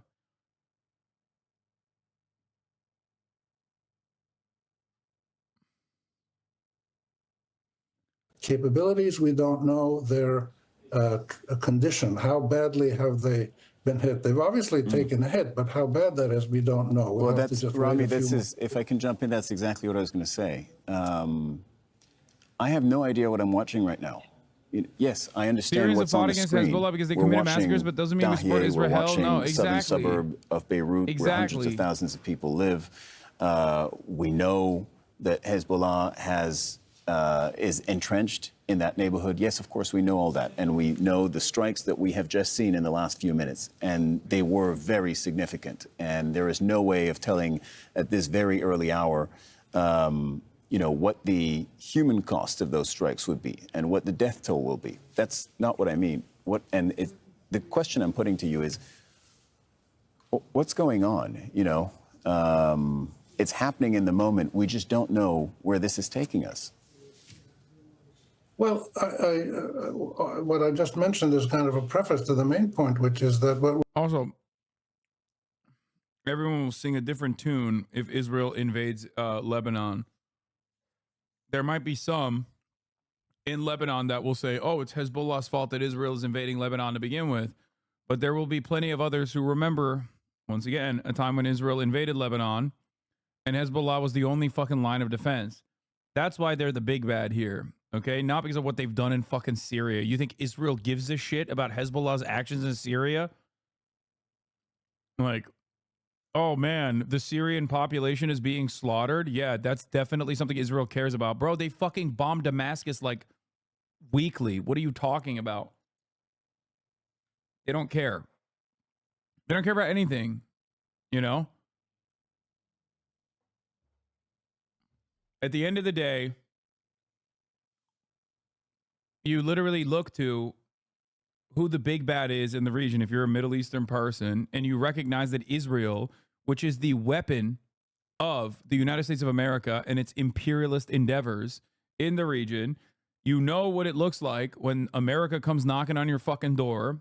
You know how bad and devastating that shit is. You know when Israel does that shit too. It doesn't fucking matter. You're going to look to anyone who is going to fight back against that. It's the same principle behind like when a country is invaded by Russia, like Ukraine, okay? And the very same Ukrainians that used to fight back against like, I don't know, Nazi Azov battalion fucking football hooligan paramilitary guys are now going to fucking join up the ranks alongside them to fight back against the Russian invasion. Now there's a much greater enemy in that situation. And every single time you're bombed, you radicalize that existing population anyway. What is this? This shit really helps explain how the Lebanese are feeling. Lebanese podcast in English explaining how they will get killed. Asking us to help, showing us death and destruction. No one did fucking shit. So I have zero expectations that anybody's coming to save us, bro. We're going to fucking die alone. And we're going to live stream you guys are going to get another live stream, another live stream, the genocide on your phones. And it's only going to cost you a few tax dollars. And yeah, that's it. So it might seem crazy, but like, we might die. We might die, bro. We might. Less likely to die than people in the South. But so we might die in this fucking conflict, just sitting here doing our thing. They might decide to blow up the fucking Shirkat Kahrabano air, just fucking die. Driving on a bridge, fucking blow it up. Go to a hospital, blow it up. Then they'll say that we were Hezbollah agents and we were hiding weapons or whatever. They'll come up with any excuse. The hospital had weapons. The school was on top of a weapons cache. Yeah. Thank you to our patrons. If you want to support us, we're an independent YouTube channel living through a war right now. So we appreciate your support. Habura Zaryura and Josfer, welcome to the family. To everyone in the South, stay safe. To everyone in Lebanon,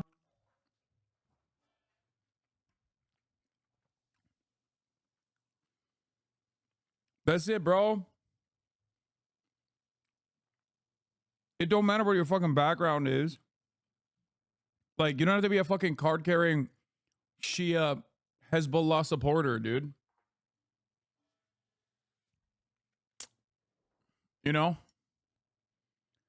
At the end of the day, the Israeli bombs, the American bombs being deployed by Israeli fucking Air Force does not make that does not distinguish between you and Hezbollah anyway.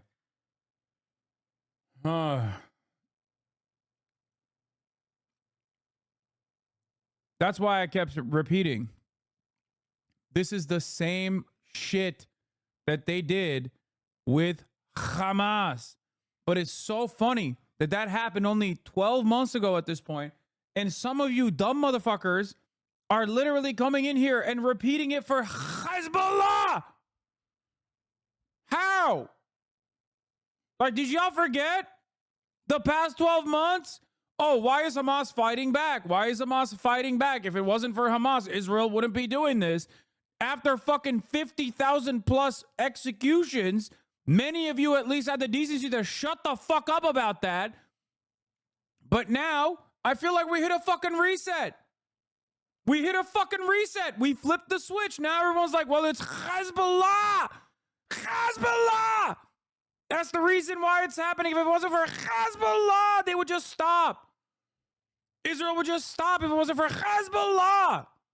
You just added a couple fucking sounds of the same kha in the beginning. That's all you've done. The arguments are the same. The counters are the same. The bombing campaigns look the same. The justifications are the same. The country, Israel, is the same. The weapons are the fucking same American weapons. Nothing changed. But some of you forgot. I don't know how. I don't know how this happens.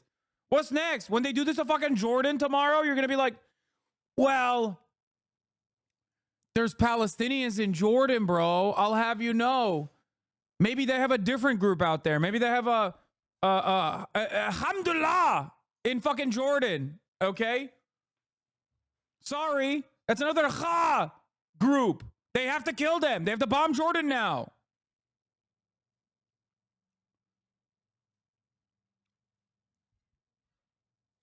Like, it's obvious. It's like, bro, Israel could fucking do this to New York, and some of you dumb motherfuckers would be like, well, there's a lot of fucking pro-Palestinian college demonstrators.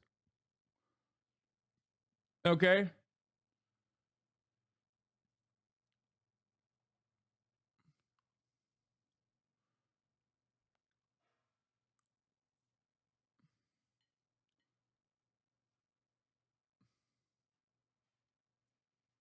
Yeah, you have the Houthis in Yemen.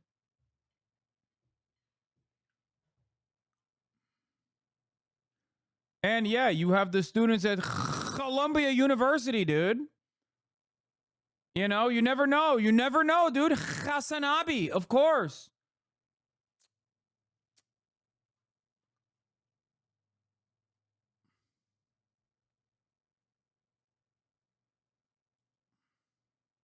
What the fuck is Endgame WW3, bro? Update, Channel 14 Israel. Biden is gearing the Pentagon into conflict in the Middle East. Like,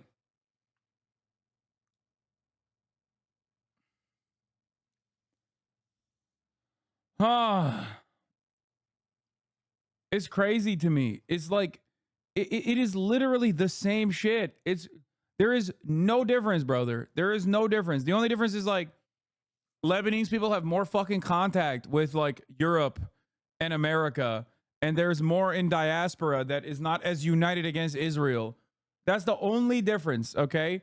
Lebanon has obviously internal conflict as a direct consequence of having like a multi-religious, multi-ethnic society.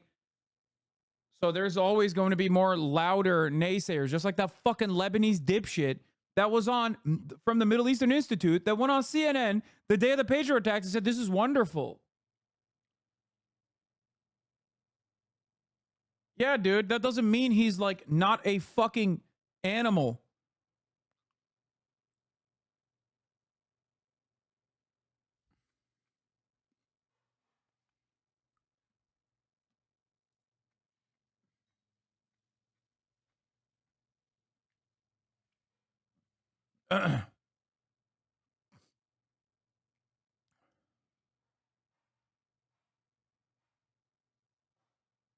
I'm assuming there are more Lebanese Americans than Palestinian Americans, right? I don't know the numbers, but probably.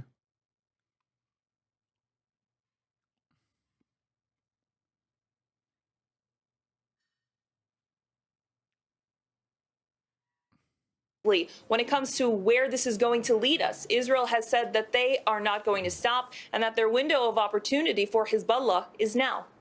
It's coming up on 2 a.m. where you are, Hamda, in Amman, Jordan. So we thank you for your reporting. I fear that it is not over for tonight. We continue to watch these skies over Beirut with these live shots.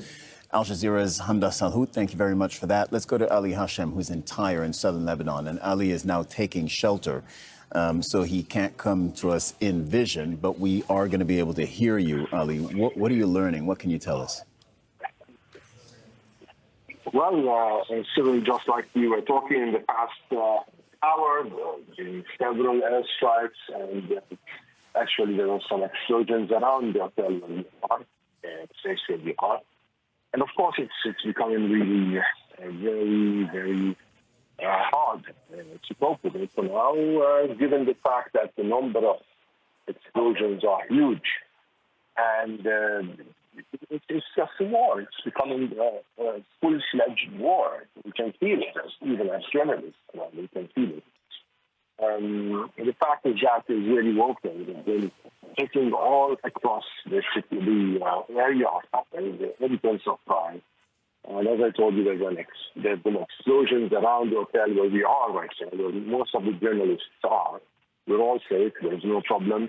But of course, it's becoming a bit risky. Yeah, Ali, look, and I'm going to be transparent with our viewers here. We know the audio is not great. We do know that. Not for the first time in this war, we have to fight through communications issues because it is not easy to be reporting from a war zone, whether that's in the Gaza Strip with our correspondents Audio there, perverts in the or fucking now with chat Ali, of who's Al had to Jazeera, take bro. shelter because there are incoming Israeli They're strikes in the everywhere, region dog. where he finds himself. Ali, is Hezbollah responding? Is Hezbollah firing back at Israel? Well, in the past hour, there was a barrage that was launched towards Israel. According to what we know now, that in 23 minutes ago, there were several rockets launched towards the Safad area. This is the... Okay, there's no... You shouldn't be... I'm Phoenician, bro. They won't bomb me, bro. I'm not Arab, bro. Why are they bombing Lebanon? Aren't they Phoenician and not Arab? Okay, listen. Okay? I know you're joking. I know you're joking. But you just alerted every single I am Lebanese and I think Israel deserves the bomb Dahia chatter with that joke. You just gave them all of the anger and resentment that they had in their hearts already. Okay? I've already been duking it out with motherfuckers who are like, I'm Lebanese and you don't understand. We hate Hezbollah here. Everybody hates Hezbollah. And that's why it's cool that Israel killed 300 new Lebanese people just in the past fucking couple of hours.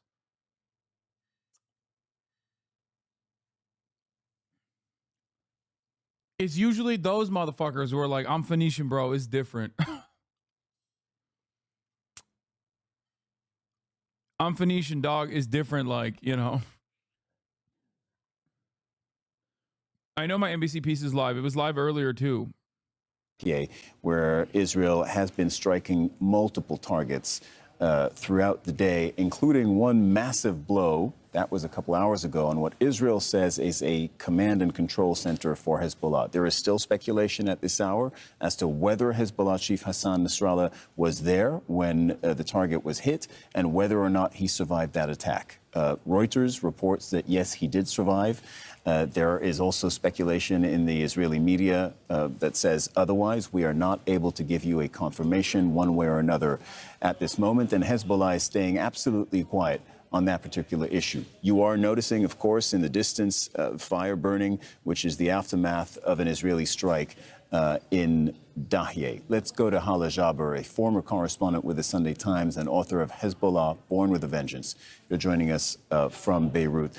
I believe you told me when we last spoke that you are far from what we're watching on our screens. I don't know if you're hearing any of these strikes. I want to mention something here, but like nobody likes Hezbollah in the region, okay? Like in terms of all these other places, like with Al Jazeera, you will get the best kind of coverage on Hezbollah. You will get the best kind of coverage on Hezbollah from Al Jazeera, but even they are going to obviously be like, you know, even they are not going to give like great coverage to neither Iran nor Hezbollah in terms of their militancy, in terms of what they do. only as a mechanism of defense against Israel will they ever get any sort of like remotely accurate coverage or positive coverage. No, I mean let's start with the targets. Just because Israel claims that this is, for example, a weapon store or warehouse, does not necessarily add or mean anything. We have seen Israel over the past year, even in Gaza, make similar claims that turned out to be false. And as you've repeatedly mentioned on your program, the southern suburbs of Beirut and Dahiya, or Dahiya for that matter, is a largely civilian populated residential area. Of course, because it's a bastion of Hezbollah, of course they have their offices there, they have the media offices there, many of the officials live there. I mean, Hezbollah members or officials are not aliens dropped from Mars. They're Lebanese. They're entitled to live there. Israeli officials live also in residential areas, as do most other officials around the world. So that is no excuse to carry out assassinations such as what we saw tonight earlier with bunker buster bombs, 2,000 kilos of bunker buster bombs on residential neighborhoods under the pretext or the excuse of assassinating a leader, when you are actually going to be killing so many scores of civilians. That's one thing. Second is, for example, the bombs used. I mean, it was very interesting to listen to Blinken earlier and to Biden when he issued a statement of some sort saying that they were not aware of this. It's one thing saying they're not aware, but it's another thing because they are complicit. There's no doubt about it, because these weapons being used and dropped, whether be they in Gaza, especially the bunker buster ones, and the ones that were used last night, are made in U.S. and delivered to Israel by the U.S. So please don't make this a sectarian issue. the- No, I'm not. I'm not doing that at all. I'm actually addressing people who are always like confused whenever they come in and they're like, well, you know, why do these people fucking hate? Like, so many people are celebrating Hassan Nasrallah's execution potentially or whatever the fuck. And I'm explaining to them that it's not sectarian. If there's only one unifying principle in the region, it is going to be that everyone understands what Israel fucking does, regardless of like what the coverage may look like overall. Galilee, basically. And even then, Hezbollah has been containing its attacks to what they call open fields, what Israelis have been describing as open fields. In other words, they have not been targeting civilians, albeit they can do so. They have, and over the last 11 months, they have avoided any attacks directly against civilians. And when there has been a few civilians injured here, there, these were by error, not so much by intention. On the other hand, we see Israel continuously targeting areas where there are civilians, uncaring for the fact that there will be scores, dozens, or hundreds of civilians killed, and they always come up with excuses. It's a warehouse. It's a military post. It's the headquarters. The headquarters reminds me of the Shifa hospital headquarters that they did as well, which turned out to be not so much a headquarter whatsoever. So Israelis are literally, in doing this, are declaring a totally open war and taking it beyond what has been happening over the last 11 months between the two sides. Hala, I don't know if it's possible to answer that question at this stage, but is Hezbollah able to sustain the kind of fire that we are seeing tonight live on our screens? You mean in the suburbs? I can't believe Hezbollah would fucking add additional deterrence to Israel, which shows that it will not stand down until there is some sort of like military deterrence in place, at least according to Israeli history of conquest in the region. I can't believe that Hezbollah did that at the behest of the Palestinian population. How fucked up of them. They must be bad guys in this situation. Like, talking about Hezbollah's role in domestic affairs is one thing, okay? But when talking about like, and it's the same for fucking Ansar Allah, it's the same for the Houthis. People always are like, bro, you don't get it. Like the Houthis, like they're fucking beating gay people up or whatever the fuck. And it's like, yeah, dog, nobody said they're great, okay? The problem is, if you don't want them to have political prescience or any sort of like serious political significance, okay, then guess what? Israel has to stop fucking shit up in the region and executing infinitely larger quantities of people with American weapons without even a fucking shred of criticism being launched in their direction. It's so fucking dumb. They'll be like, yo, what about the gay Lebanese people? It's like, bro, there are gay Lebanese people in my chat right now. If I were to ask them, who are you more afraid of, Hezbollah or Israel? They're going to say fucking Israel. Because guess what? Their grandmother might be getting killed by Israel right now as we speak. That is the devastating reality. Okay? And it's the same shit for the Palestinians, brother. Especially so. You know, people are like, oh, well, Hamas is like Islamist, fundamentalist. They're like anti-gay. It's like, come on, dog. The fuck are you talking about? You think the Israeli bombs are just like geared towards homophobes or some shit? No, they kill fucking gay Palestinians all the time. They also, on top of that, literally blackmail gay Palestinians.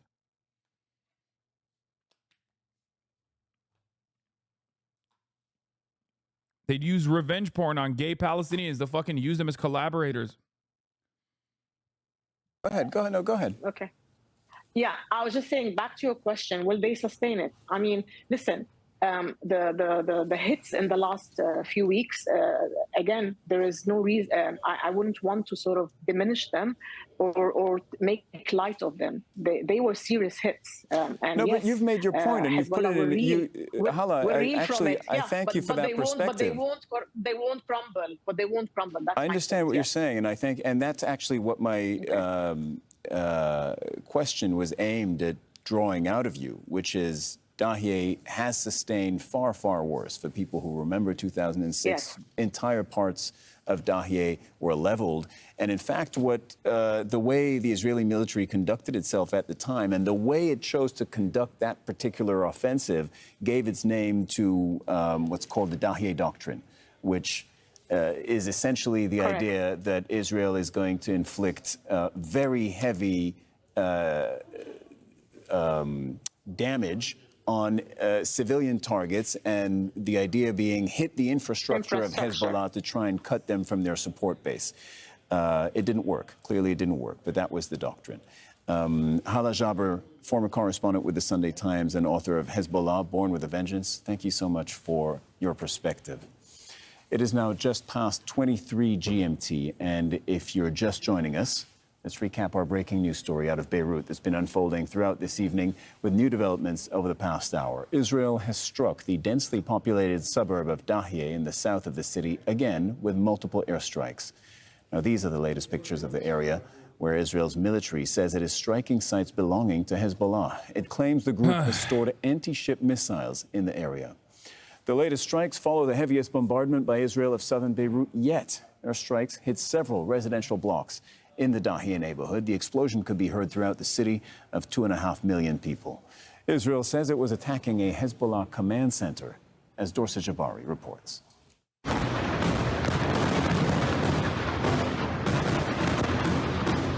As dusk fell over Beirut, any hopes that Israel would heed pleas to stop its escalating attacks on Lebanon were shattered.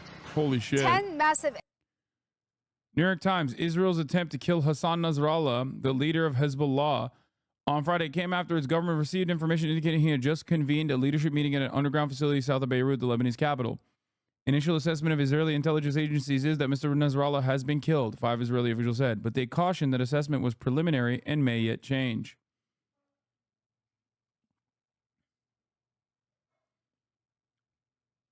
That's crazy, dude. Like, can you imagine Iran fucking, like, nuking Tel Aviv? It's like Iran nuking Tel Aviv because, like, Benjamin Netanyahu is doing a cabinet meeting, like a war cabinet meeting.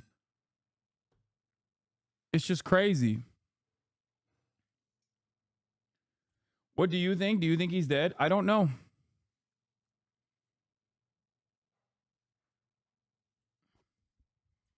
Bro, that is unfair. It includes children there. Oh, damn, bro. I didn't realize Beirut was free of children. The 6 buildings that they fucking brought down just had no children in them. Bruh, only Tel Aviv has children. Beirut, Lebanon, has Hezbollah babies everywhere, you know?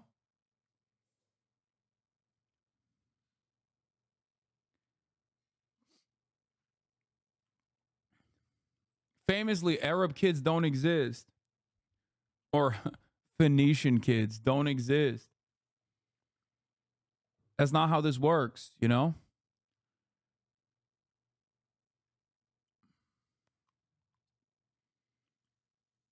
This is why Netanyahu's in the USA for protection or to try and bait an attack on USA soil.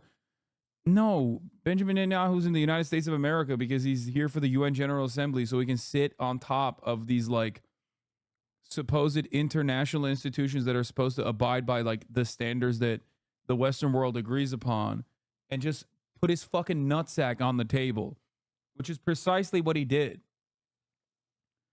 He literally came to New York and took his dick and balls out and placed it firmly on the podium for all to see.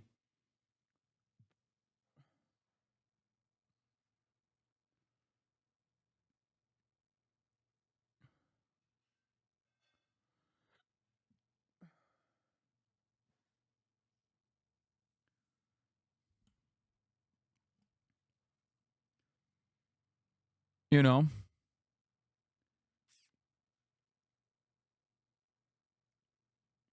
Can Russia now just nuke the Pentagon?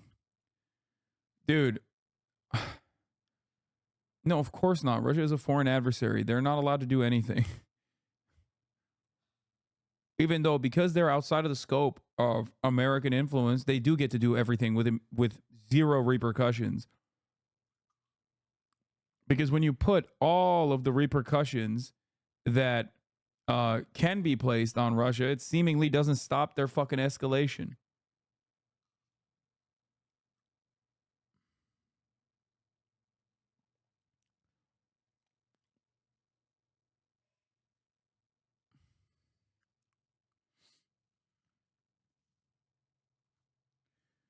Even if he is dead, this isn't going to change anything. I know.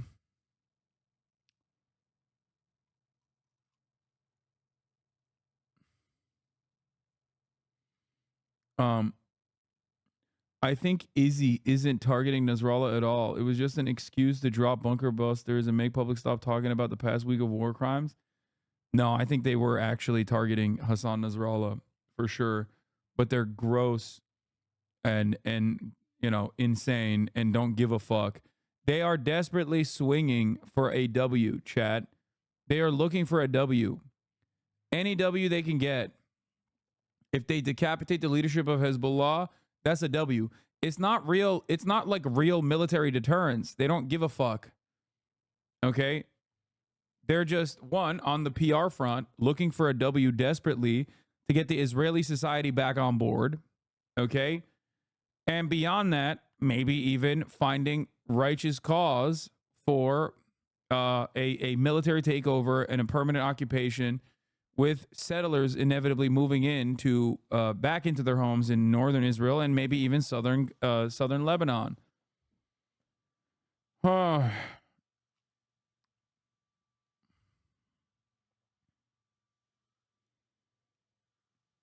is pissing off the dude who beat them in 06 a W? It would be a W if they killed him.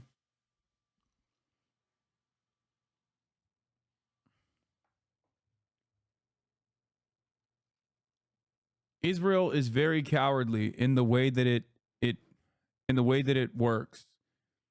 They are afraid of the diaper brigade getting their shit pushed in, so they will never actually go in and invade militarily before they actually fucking reduce the entire ground in the rubble. And that's precisely what they're doing here. They're blowing up everything in sight. They're trying to cause as much terror as possible. And only when they feel safe will they try and like move their tanks in. And they won't even offer like troop coverage of their fucking tanks. And then they'll get murked again and again and again. But here, it's all good because the American military will defend them. Air Force fighter just attacked and killed the terrorist Mohammed Ali Ismail, the commander of Hezbollah's missile unit in southern Lebanon, and his deputy terrorist Hussein Ahmed Ismail. With them, other commanders and terrorists of Hezbollah were eliminated. The terrorist Mohammed Ali Ismail is responsible for many acts of terrorism from his sector towards the territory of the state of Israel, including rocket launches towards the territory of the state of Israel and surface-to-surface missiles. Their assassination joins the assassination of the head of Hezbollah's missile and rocket array, the terrorist Ibrahim Mohammed Kabisi, and the assassination of other senior officials in Hezbollah's missile and rocket array. The idea will continue to act with strength and determination against the terrorist organization Hezbollah to harm and eliminate their senior members of the terrorist organization.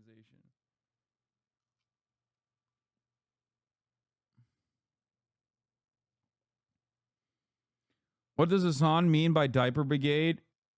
IDF, the Israeli diaper force. Because they wear diapers and piss and shit in them at the mere thought of like having to aim their weapons at like an adult with a weapon in their hands instead of like another fucking child or a baby in a crib. They're baby killers. That's what they're the best at. And extracting semen.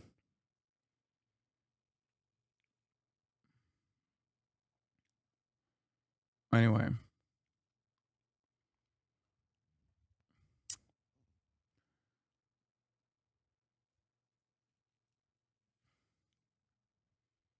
Oh, I thought you called them diaper brigades because they looks like they wear diapers on their helmets. I mean, that too.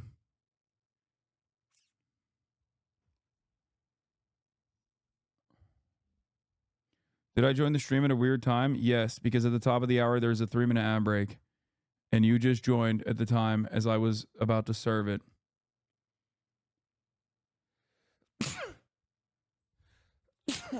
But fear not, chatter. If you don't want to see those ads, well, then all you need to do is subscribe, which you could do for $4.20 or for free with a Twitch Prime.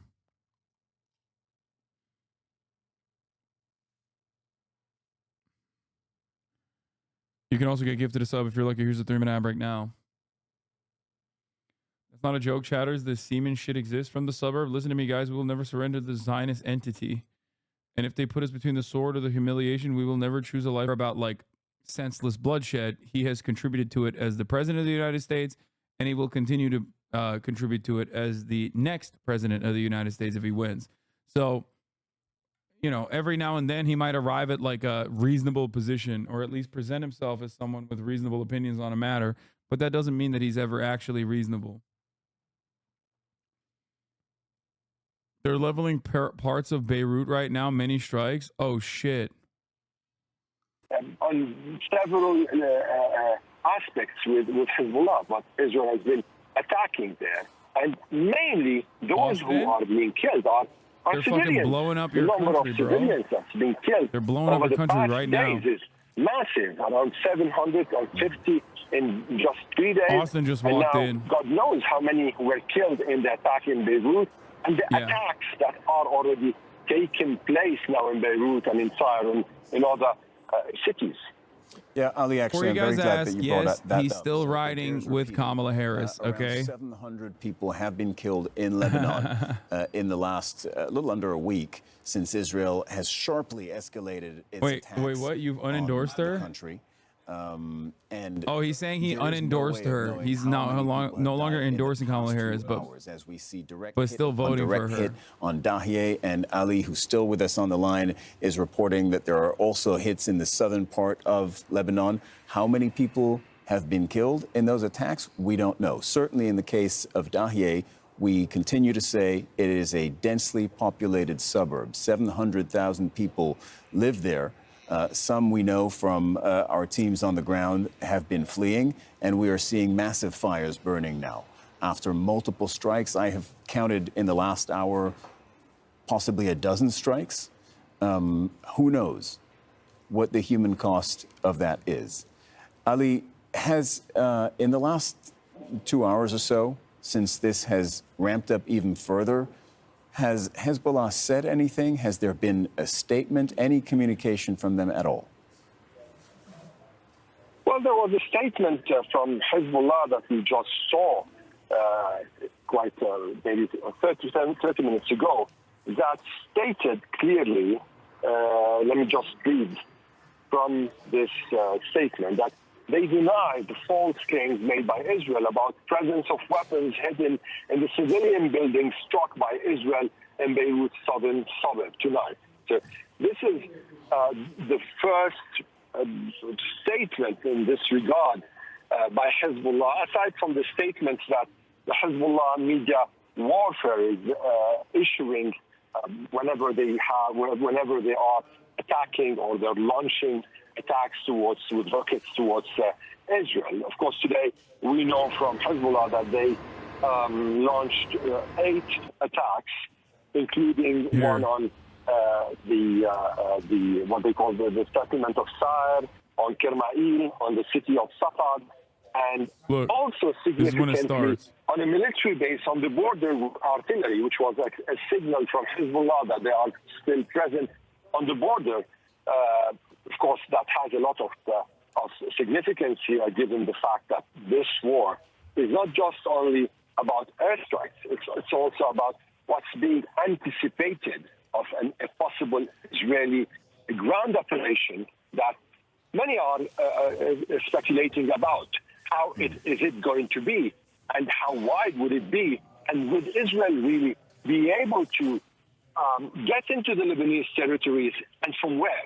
Whether it's going to be from South Lebanon, or it might be through the Syrian territories and then get into the Bekaa and try to split or divide the map in a way just similar to what happened in Gaza when they divided the sector.